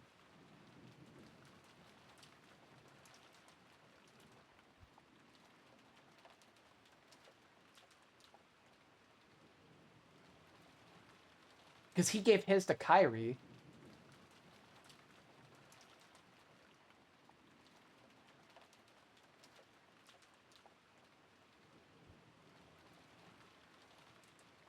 Did he just pick it up where Kyrie died? Because they didn't walk in there with 3 guns. Or at least I'm 99% certain they didn't.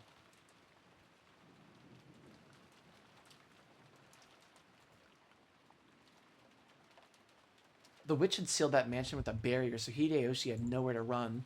He probably picked up Rudolph and... Okay. He probably picked up Rudolph or Kyrie's gun and come back. Okay, that's fine. I'm not going to question that too much. The gun, which should have been something to be feared, was apparently no longer an object she took seriously now that she was overflowing with magical power. Her bold expression didn't flinch in the slightest.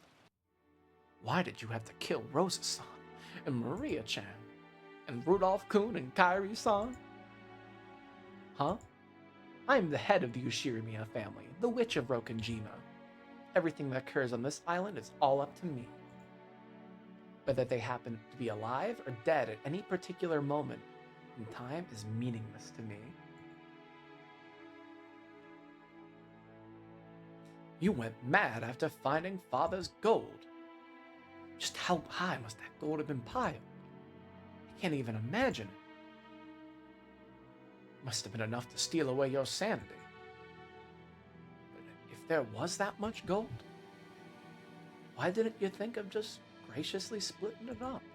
You misunderstand. All of that belongs to the Golden Witch. No one is qualified to touch it except me. Giggle, giggle, giggle. What are you? Don't tell me of that thing Ava told me about long ago. The witch Ava from when she was young. That's right. I am the me from my years as a girl who's been living in the heart of your wife, Ushirimiya Ava, this whole time. And I'm a witch. Ava became an adult by forgetting me. She can't use magic.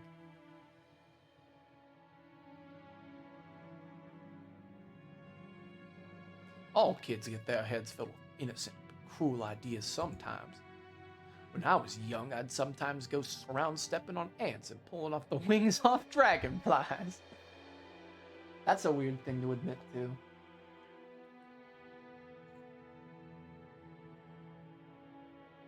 However, I learned the importance of life and graduated from that cruel childhood age. Right now, you really are a child. A personality that I know Ava graduated from. That personality isn't Ava. It's a completely different human. That's right. I am not Ushirimiya Ava. I'm the Golden Witch, Beatrice.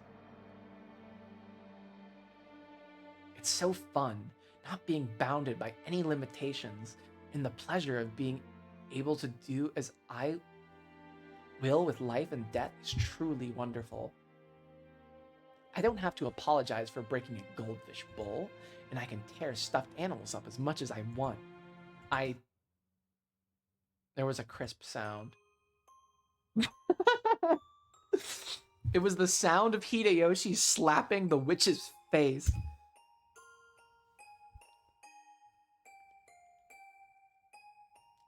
Looking at the hall, stained deep red with fresh blood, he should have been able to imagine how terrible the witch was. But without fear, without even hesitating, Hideyoshi walked determinedly up to her and hit her on the cheek. You fool. Don't act like you're cruel, not when you're really a coward and a weakling. I'll correct that evil nature of yours again, even if I have to. You fool. Fool. Ow. Ouch. Hey.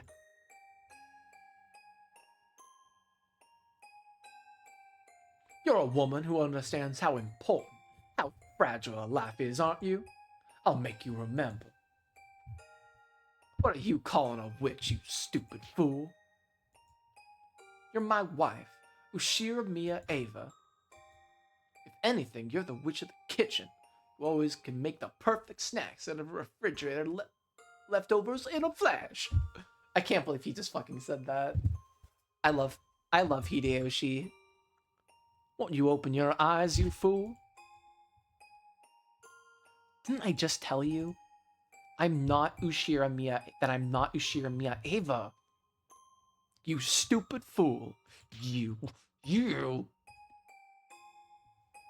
As tears dripped down his face, Hideyoshi kept hitting the witch's head. He wasn't even pointing the gun at her anymore. Therefore, the sound of gunfire couldn't have come from the gun Hideyoshi was holding.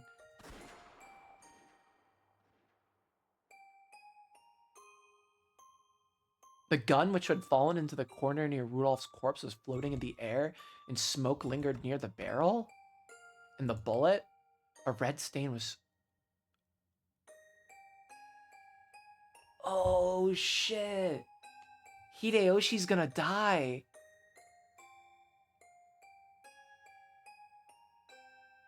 I did not expect that.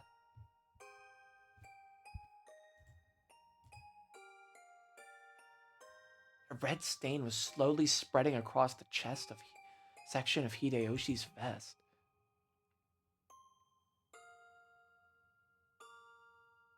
Even though his back was facing the barrel of the gun, the bullet had driven through Hideyoshi's chest. Ava. Like I said, I'm not Ava. What a stupid, annoying man. You're a pain. So I'll switch the sacrifice of the sixth twilight to you. Like just hidden under a bed, shaking or something. I planned on letting you go. But no, you went to all the trouble of coming back. You really are a stupid man.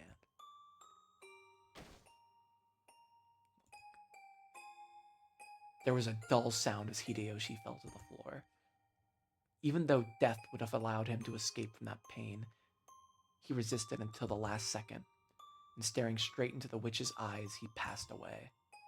Because he had died without closing his eyes, the witch didn't realize that he was dead for a short while, and remained pinned by that gaze.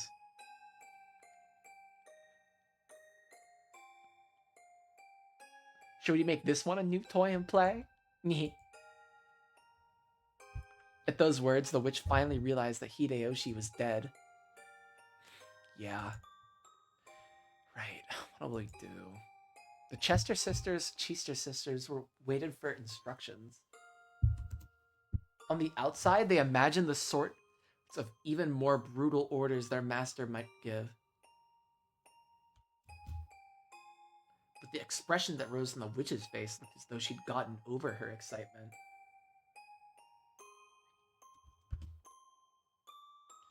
As she looked down at Hideyoshi's face, which still had tears dripping down.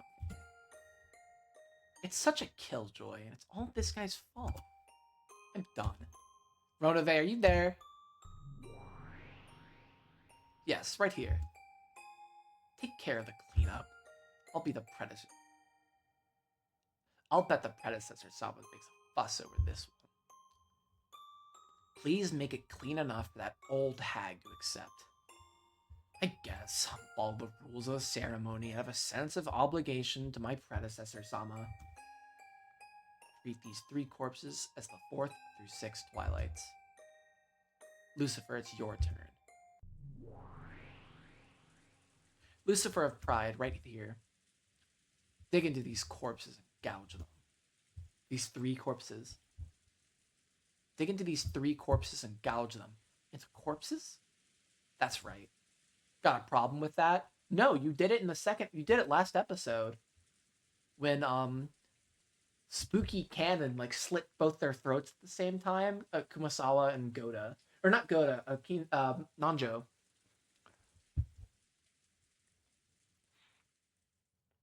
Got a problem with that? No. The 7 Sisters of Purgatory had their own sort of pride. It was the pride of a hunter, the pride of a gouging prey that they had brought down themselves. The only way... We don't even really... Do we even know the cause of... I'm thinking about that episode 2 right now. I shouldn't even worry about it.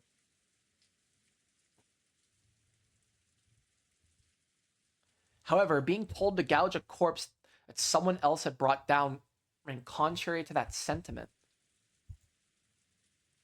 Of course, the witch didn't mean it that way, but for the 7 Sisters, it was horribly humiliating. However, they had already screwed this up with 2 of the sisters defeated, so they had no right to question her.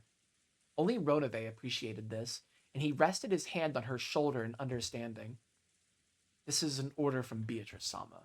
Lucifer, carry these 3 and dispose of them in accordance with the etiquette of the ceremony. Then, when you are done, lend me a hand with cleanup. Certainly.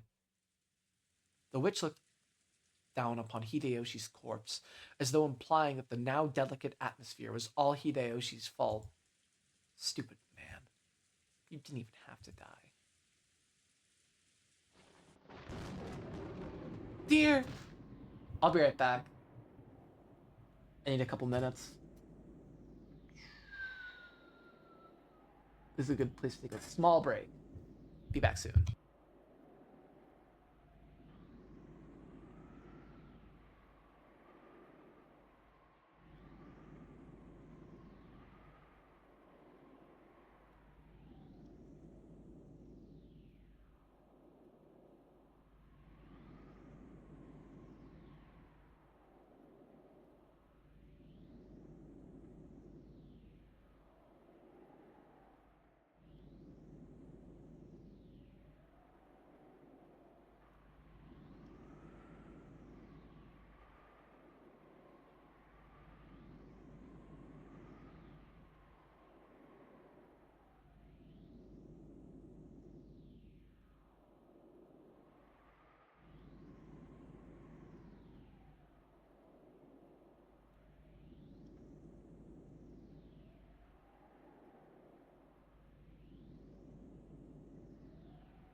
Alright, I'm back. Sorry for the quick little break. Let's close this. And we are good. Where we last left off, Ava was pretending to be sad.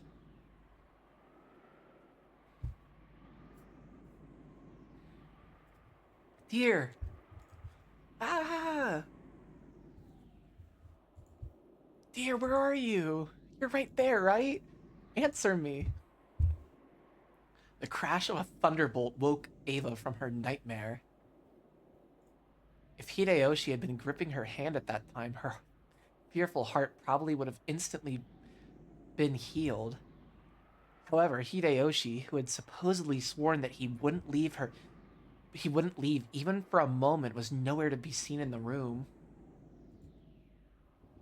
Dear? Answer me. Dear! What? Umineko no Naku Koro ni. Rondo, the Witch of Reasoning. Full Metal Alchemist. Full Metal Alchemist.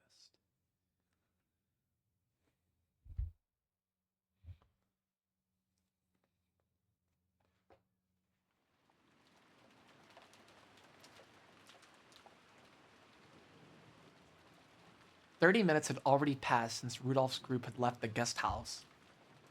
By any measure, their return was too late.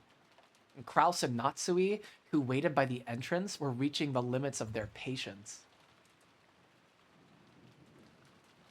I can't believe they freaking died just for some fucking grub.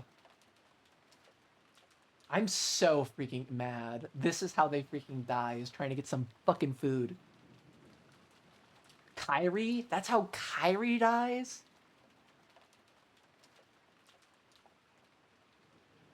We're gonna have to see how their corpses are, like, revealed to us. A chain was set on the door. That was a precaution in the event that Rudolph's group was attacked and the master keys was stolen from them. For that reason, they needed to wait by the entrance like this for the others to return.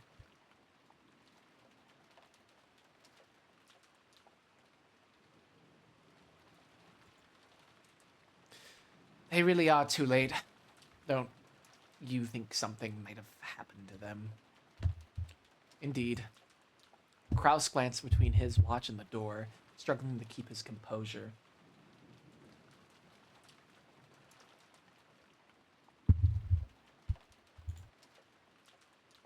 If something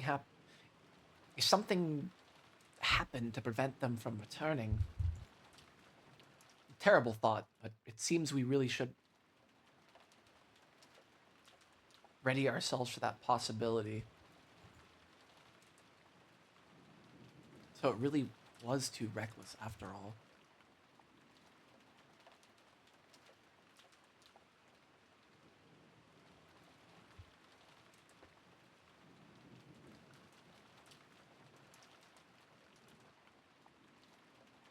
You know, it's really interesting. We know there are no secret rooms in the mansion, but there very well could be secret rooms in the guest house. What if there's like a secret room that Namjo could sneak out of and kill everybody? Or for that matter, what about Ava?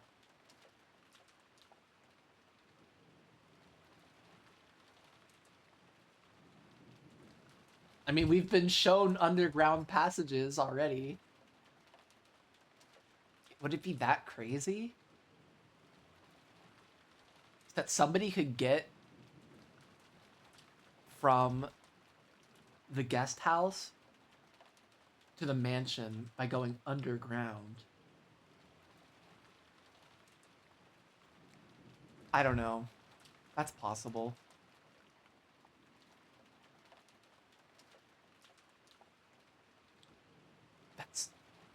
That is what I said. Why did they go outside when they knew it was this dangerous? How foolish. Why go outside even though Rosa-san had just been attacked? Nothing will come of saying that now. At any rate, there are now 3 adults in the guest house. Me, you, and Ava. He was asleep with a high fever. And Dr. Nanjo. Why did they not mention Nanjo?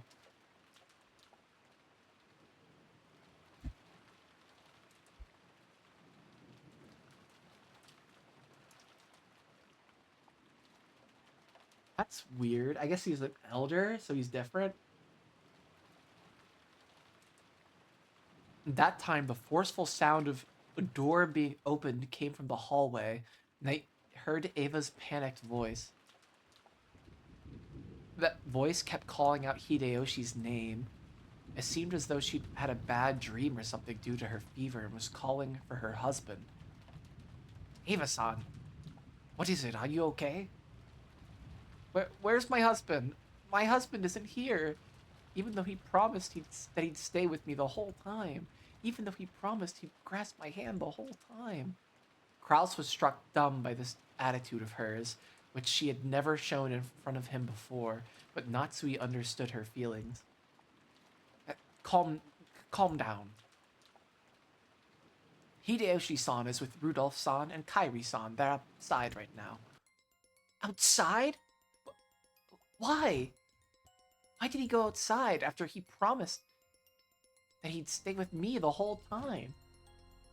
You mustn't go outside. The witch is outside. You mustn't go. You'll be killed.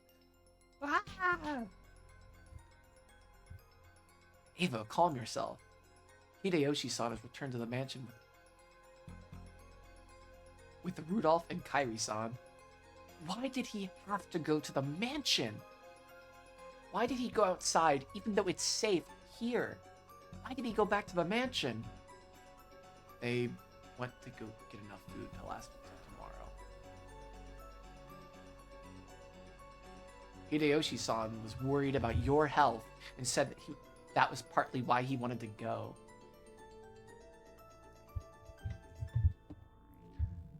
When will they come back? When will they come back? This is so fucked. There has to be like some secret way.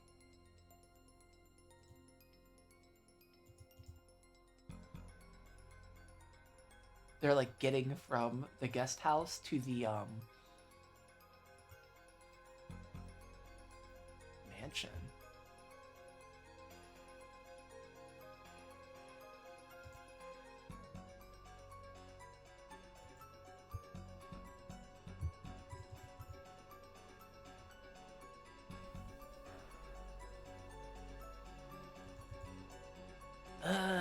Okay.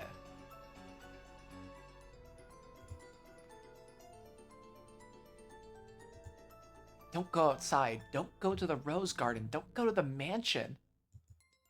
The witch is there. The golden witch is walking about. If she finds you, you'll be killed. You'll definitely be killed. When will my husband come back? They left here 30 minutes ago. We are waiting for their return. 30 minutes ago? Isn't that strange? Why would it take so much time for them to go to the mansion to get food and come back?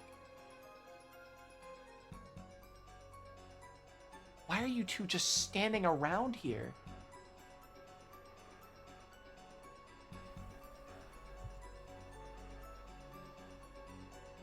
This is like another thing where, like, if they were wet, you could suspect that maybe they had umbrellas. Rain theory might unfortunately be important in chapter 3. Fuck.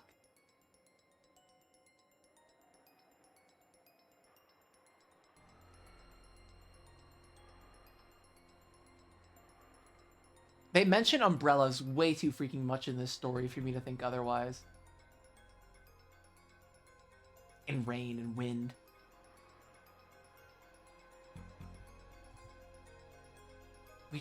We have to hurry to where they are. Eek! Ava probably had quite a nightmare. And because it continued even after she woke up, she could no longer hide her panic. Natsui tried calming her down, but all it did was make Ava's emotions explode even more. Maybe they heard that disturbance. Battler and the kids, who had supposedly been on the second floor, were peeking their faces through the crack of the lobby door. I want to know what the kids have been doing the whole fucking time. Why have we got no dialogue from them? This is like the adults chapter, I swear to God.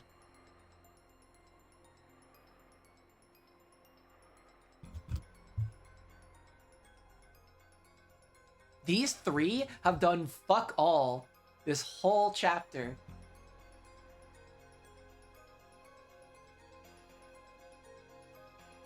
Kraus, Natsui, Ava, and Battler, George, Jessica, Nanjo. Everyone in the guest house had gathered by the entrance and understood the current situation. I agree with Mother. We should go check on Father and the rest. Yeah, that's right. It's even possible that their load's too heavy and they're having trouble carrying it. They should welcome some extra hands. This happened right after Rosa-san was attacked. This may have been a secondary disaster connected to that. We should act with caution here, and... Don't be a fool. What do you mean, caution? Are you saying we should let my husband die even though he might be begging for help? I'm going to look, and the cowards can stay here. Looking agitated, Ava raised her gun.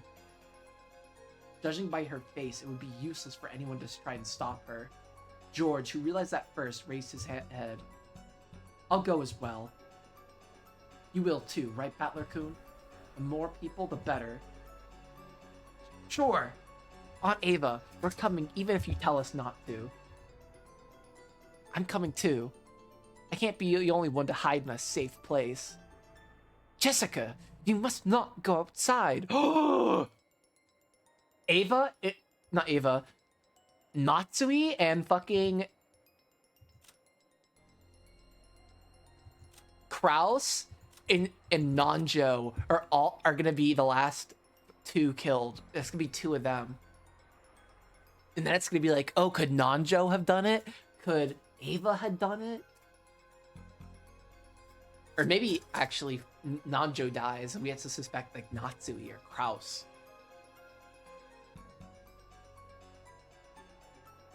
I don't know. There's so many ways this could happen right now.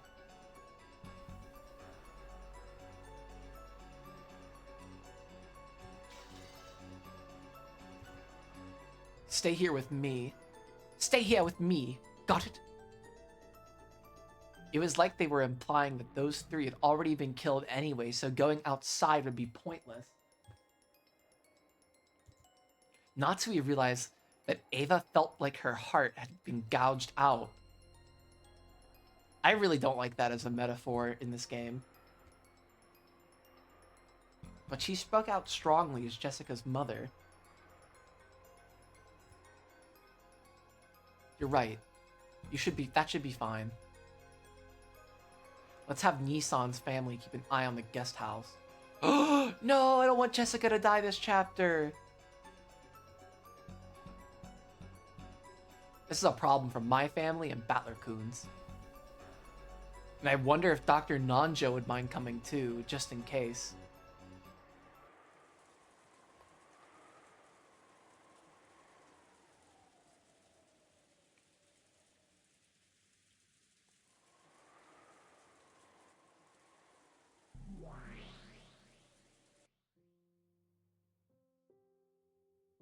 In the hall of the mansion, Battler, Ava, George, and Nanjo found the corpses of Rudolph, Kyrie, and Hideyoshi. The 4th through 6th twilights? Then the corpses were pierced through the forehead, chest, and stomach with those demon stakes. Yes. The demon stakes were buried into them, one in Rudolph's forehead,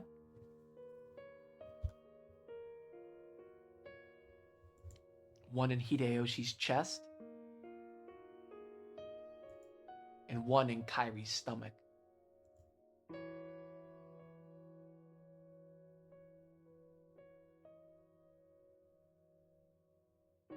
The disorder of the clothing on all three suggests that they were fighting or running away.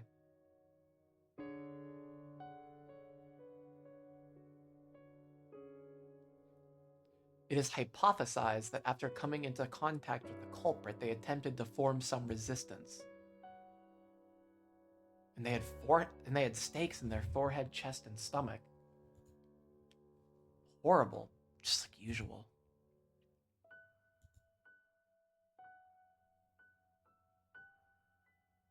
Even though Ronove knew it would be superfluous, he contemplated telling Battler the truth. Normally, the witch would have killed them in a much, much more horrible way. The corpses had been left in this manner only because Beato had suggested to the witch that she show restraint. The new witch, thinking it would fit well enough as long as she gouged them with stakes, would probably have just stuck a stake into a lump of meat that wasn't even shaped like a human. Rosa and Maria's corpses were a particularly striking example. If they'd been killed as the Golden Witch had wished, just how gruesome would the corpses have been? Beato had changed that into the still better kind of killing Battler had mentioned earlier. One thing to have Beato's small bit of thoughtfulness appreciated, he thought of telling Battler all about this.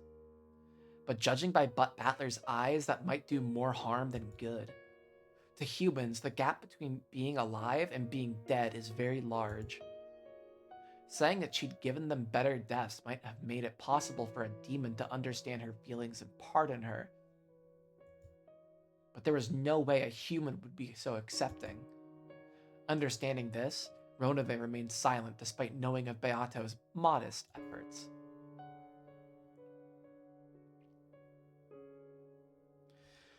Just like usual, let's start by checking whether the corpses are dead.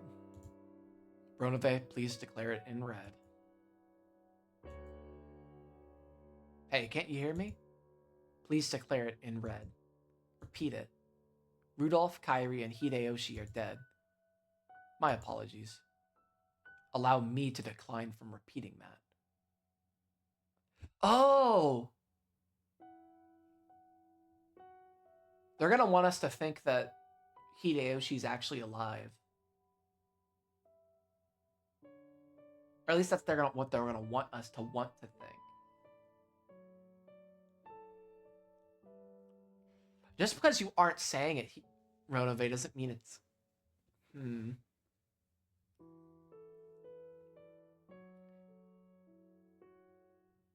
Why does he want Battler's mind to wander like that? Why doesn't he want Battler to think that they could be alive? The hell? What are you planning all of a sudden? By now, proclaiming that the victims were dead and red was almost a given in this battle. Refusing to do that was almost like losing by default. So when Ronove refused part of his first move, Battler was dumbfounded. My apologies. As of this moment, I relinquish my position as Milady's representative. Accordingly, I cannot repeat that in red. The only one qualified to repeat that is Milady. His point is a valid one. Ronove is only a representative for Beato's side. If he steps down from that position, and you will not accept Beato as an opponent, a new representative must be named. No new representative exists. Please, Battler-sama. Please accept Milady as your game partner once more. Well, what just happens if he's like, no, there's no more game and he wins? If there's no more game, he wins.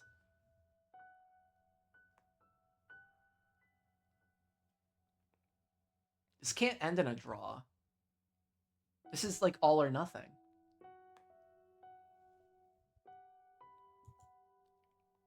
Sorry, but that's advice I can't listen to. I definitely won't accept that unpleasant, cruel bastard as my opponent. My refusal to accept her is why I can't step down from this game. As to her being unpleasant, I apologize in Milady's stead.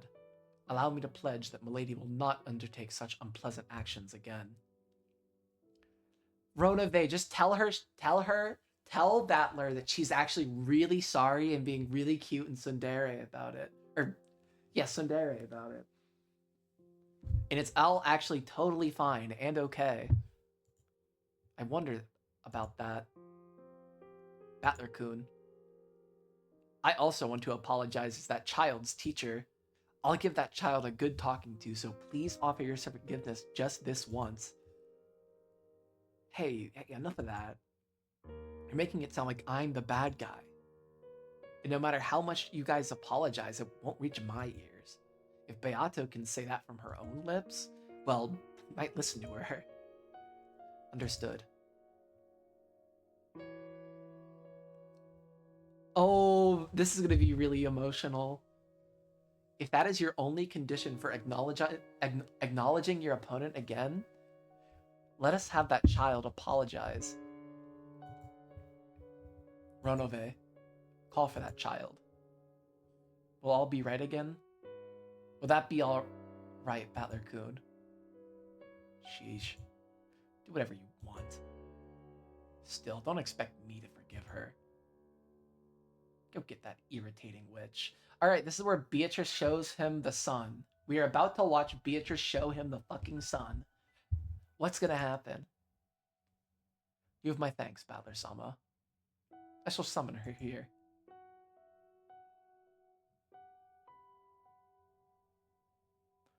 Milady, Battler-sama is calling for you.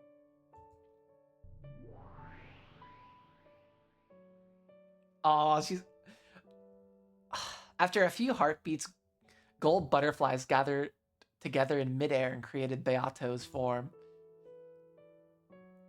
It was a much more docile appearance than the ones she's made before.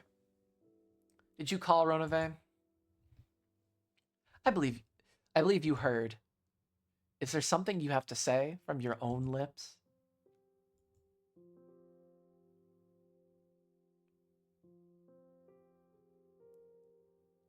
God, these two just need to fucking kiss already. It looked as though Beato shrunk slightly under Battler's cold gaze.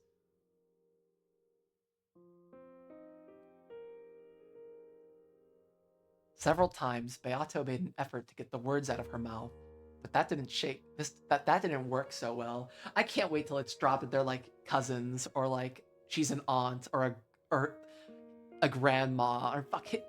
No, I'm not gonna say that. That couldn't be true. But I just like, I don't know. There's kind of something between them. They got a little dynamic going.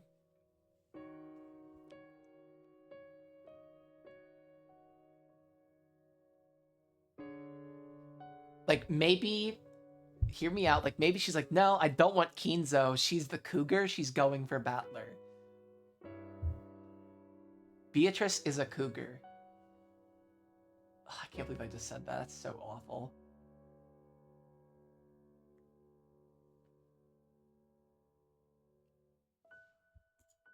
And she was just as awkward as someone trying to light a match during a freezing winter with icy hands.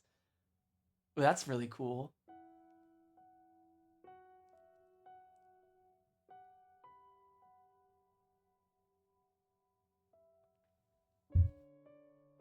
Even as she did that,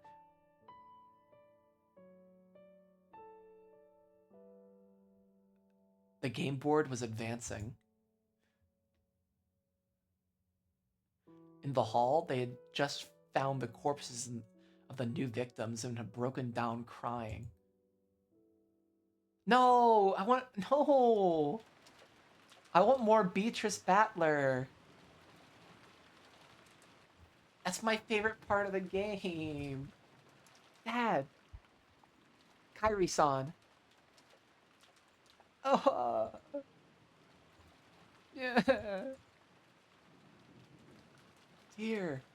Dear. Wah. Mother. Hang in there. Even for me, it's so crushing. So sad.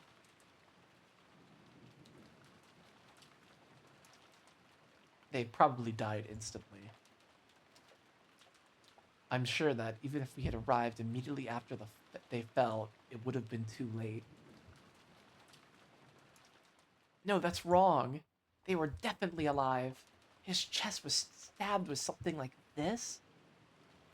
My husband must have died in extreme pain.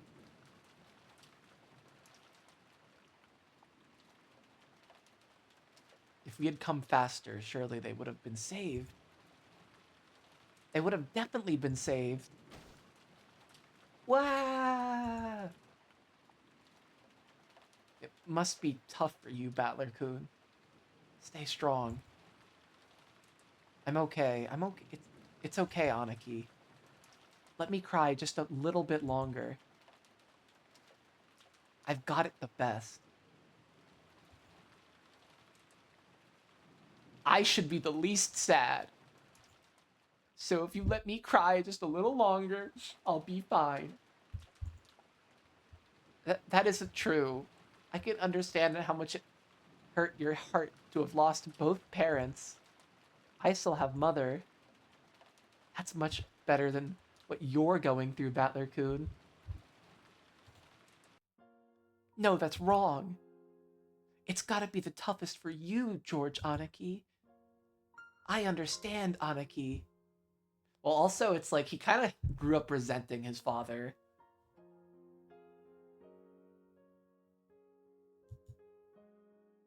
In this group, you're the saddest and the one who has it the toughest. Yeah, and he lost Shannon too, his child bride. Like, that really fucking upsets him. I understand that. So I can't keep sobbing like this. Ah! Every like laugh or like groan I do is like always like so terrible. It's so hilarious. Cause I'm not gonna like scream fucking 12 o'clock at night. So I just go like ah or wah. And that's it. I love it. Why do you say it's tough for me? To me, Dad and Kyrie-san were people I'd eventually split up with when I grew up and became independent. Since their parents, it was fated that they'd die before their kids. It just happened a little early, that's all. But it's different for you, Aniki. You didn't just lose your parents, who would have parted ways with you eventually. Okay, that's kind of a shitty way to look at it, Battler. You also lost Shannon-chan. Someone you should have spent the rest of your life with. You can't value human lives differently. Whether it's a baby or an old person, they should all be respected the same. But still, the more life that person has ahead of them, the longer the future you're building together is, the sadder the fact their death is. Aniki, you were engaged to Shannon-chan, right? You promised that you'd build a life and a home together in the future, right? Compared to how huge that future was, compared to how huge that happiness was, stuff like my pain doesn't even come close. So you should be allowed to cry much, much more, Aniki. And yet, just because you act like a big brother to us cousins, you force yourself to act like you're so calm. Stop it, Battler-kun. George is trying to make a calm smile. But already, he couldn't stop a single hot tear from leaving a streak down his face. Oh, poor George. My boy George. There's no way I wouldn't be sad, right? Together with Shannon, I painted a picture of so many futures in my mind. We talked of dreams that couldn't all come true even if we lived 100 years. Of those dreams, even the very first one, having her move into my family register could not be granted. So there's no way I wouldn't be sad, right? Compared to that, Like I said, I have no right to cry anymore. I love how fucking corny Battler is to like be calm and collected every time his parents are killed.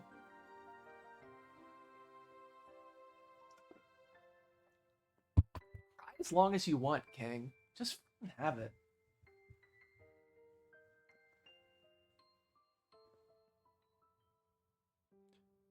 When you're struggling to hold it in, I have no right to shed any more tears. We're the same. We both feel the same sadness from losing those close to us. So there's no rule that says you can't shed any more tears than me, Battler-kun.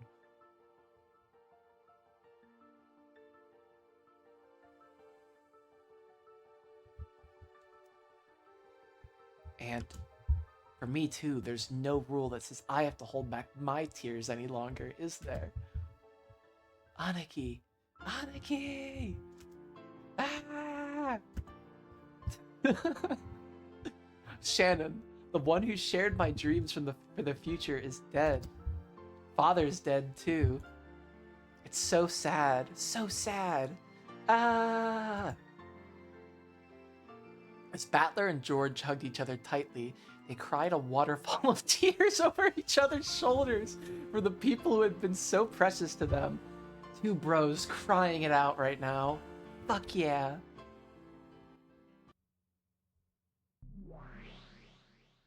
Dum bum ba. Oh, that's not the track?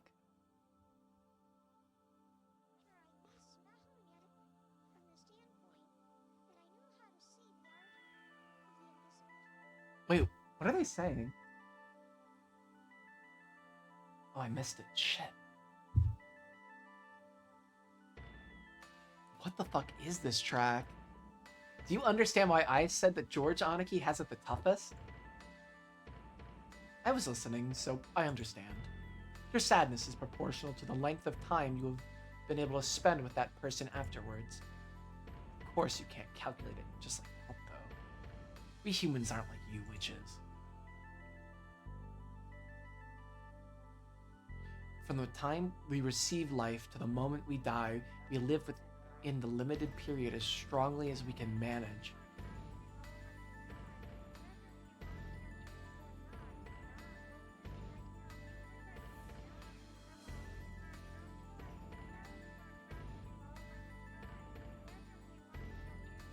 I can't forgive anyone who makes light of that. I definitely can't forgive anyone who sneers at people and toys with them. A person like you, whose very concept of death is all screwed up, probably can't understand it. I'm not just mad because of the length of time they would have lived afterwards. It's sneering at the lives of people living with all they've got. That's what I can't forgive the most. George Aniki. I'm the unemployed, gotta sleep. Bye, Unk. I'm employed. I'm just not employed right now. I mean, I just mean I'm not working like super late. I don't work till later. That's why I don't come back till later.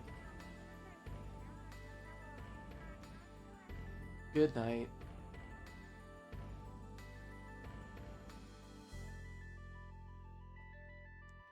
George Aniki lived his life recklessly by doing his best. He must have approached this day with a grim resolve to marry Shannon Chan, no matter the challenges.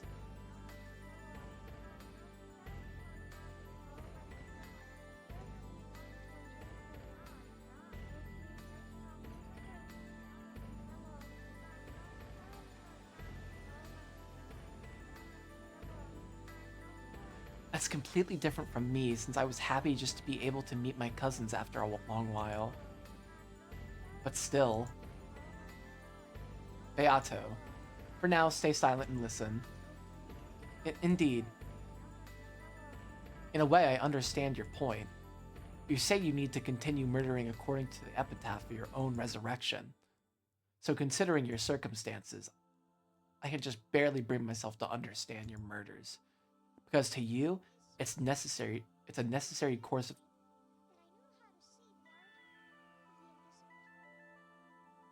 From the standpoint that I know how to see, right? Is that what they're saying? That's weird. So considering your circumstances, I can just barely bring myself to understand your murders because to you it's necessary course of action. That means all unnecessary actions you take beyond that are due to your meaningless and brutal tastes. In other words, if killing the 6 people for the first Twilight was a necessary action for you,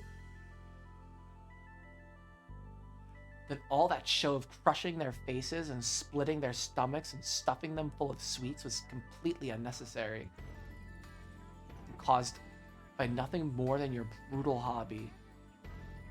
That's an aspect of you I definitely cannot forgive. Indeed. When you saw Aunt Rosa getting repeatedly killed in that horrible way, you apparently said something like, if they're going to be brought back to life in the end anyway, it doesn't matter how they're killed. I heard from Virgilia. Oh, that, well,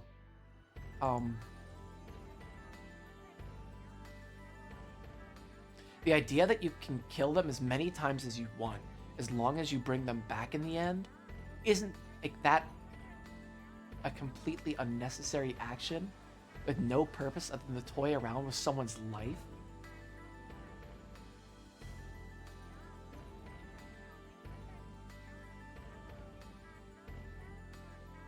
If you're going to kill, do it instantly. Don't toy with them. If you won't kill them, then don't bully them. You're taking advantage of the fact that you can do as you will with people's lives, and you've forgotten the sanctity of life. So I can't accept or acknowledge you. I definitely can't accept my opponent as a person who doesn't know the value of life or the sadness felt when lives are lost.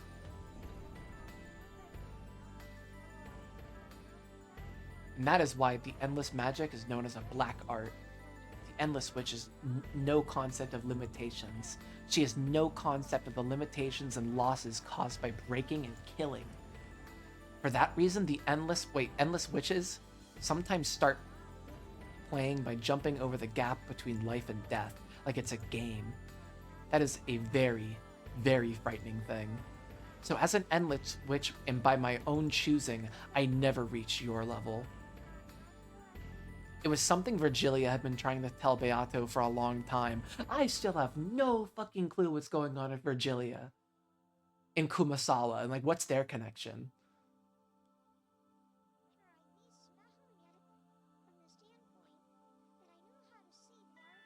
Oh, the fact that that's in English is really fucking with me.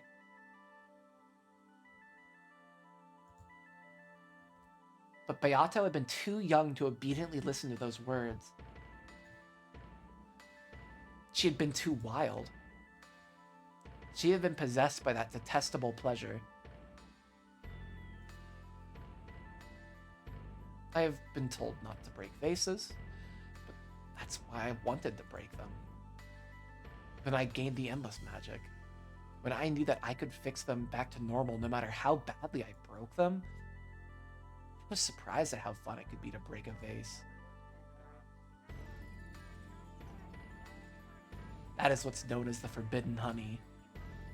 People are not captivated by what's inside. They are captivated by the sealed lock. It truly is regrettable. I want to ask you, Virgilia, why does this thing called the Endless Magic exist? For what purpose does it exist in this world? It is not limited to the Endless Magic. All magic exists to bring happiness to the human world. After everything that has happened, it may be difficult for you to believe, Battler-kun. In order to bring blessings to the human world, we witches are supposed to become bridges between humans and non-humans, and that is why we train so hard. How does reviving the dead and torturing them to death over and over again help the human world?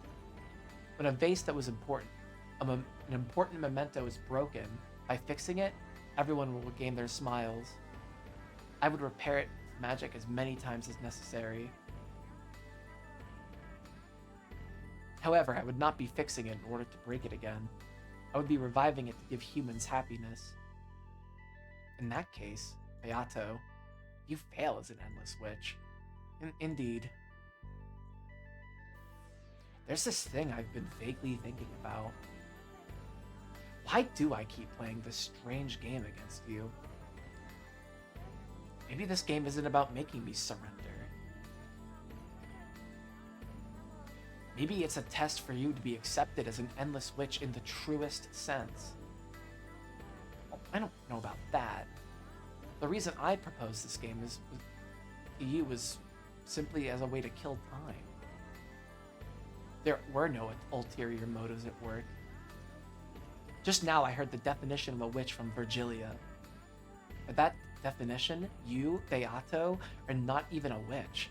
You're an apprentice who's still in training, who misunderstands her own power. This is like the best dialogue of the fucking night.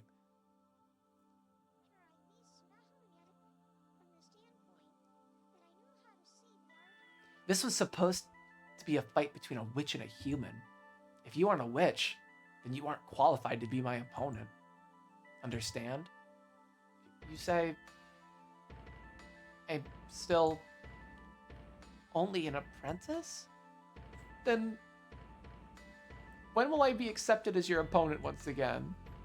When can we resume this game? Who knows? At the very least, it isn't now. When you fully understand what I've said and become a real witch, I'll probably accept you as my opponent in this game once more. I can't understand if you say it so abstractly like that. Clearly tell me what I should do in order to... Clearly tell me what I should do to earn your forgiveness. No, I've said enough. You think about the rest. That's all I want to say. If you can't figure it out, try talking with Virgilia and Ronove. A brat like you shouldn't start off by listening to what the adults say. Virgilia, spend the game for now. Now that Ronove has stepped down as representative, what's gonna go on if there's no game?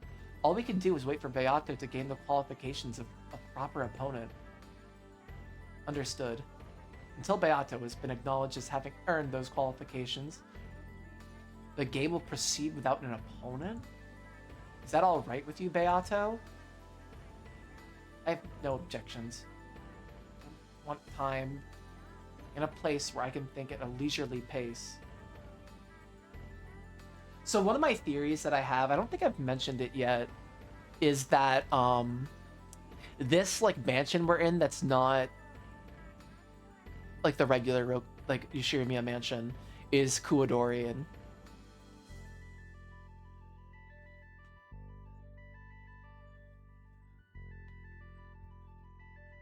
So I wonder where she's gonna go. Might I leave my seat for that? Yeah, that's fine. Well, then see you later. Wait. Don't make that dejected face. Sorry about that. Letting everything inside my heart show up on my face is part of my personality. I cannot deceive. And maybe there's still some hope for you. Let me promise you one thing. In this game with you, I might win and I might lose. Oh wait. If you don't come back, it might be my victory by default.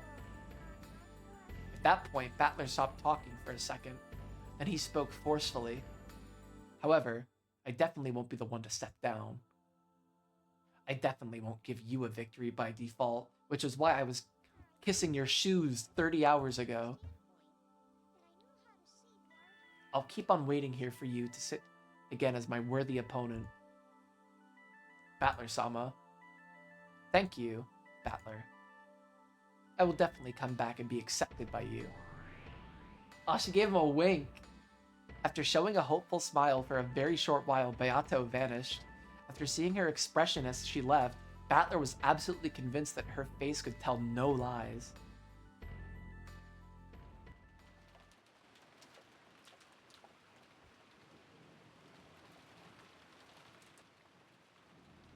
I'm gonna take a break there. Well, not a break. I'm gonna end stream right now.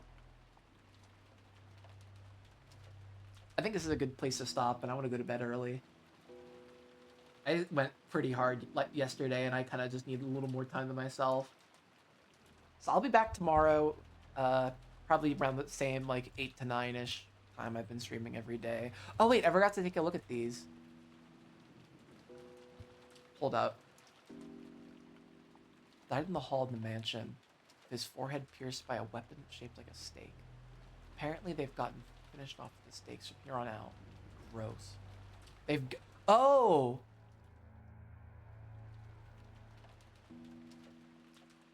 This is coming from Beatrice Ava's perspective.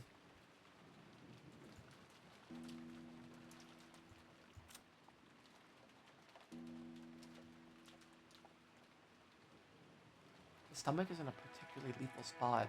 Isn't it enough just to kill her in some other, easier way to stick a stake in her corpse?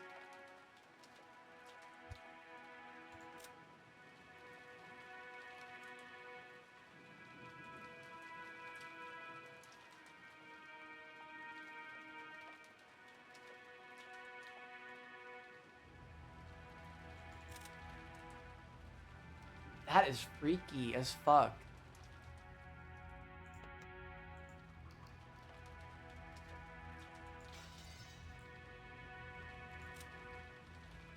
Alright, well...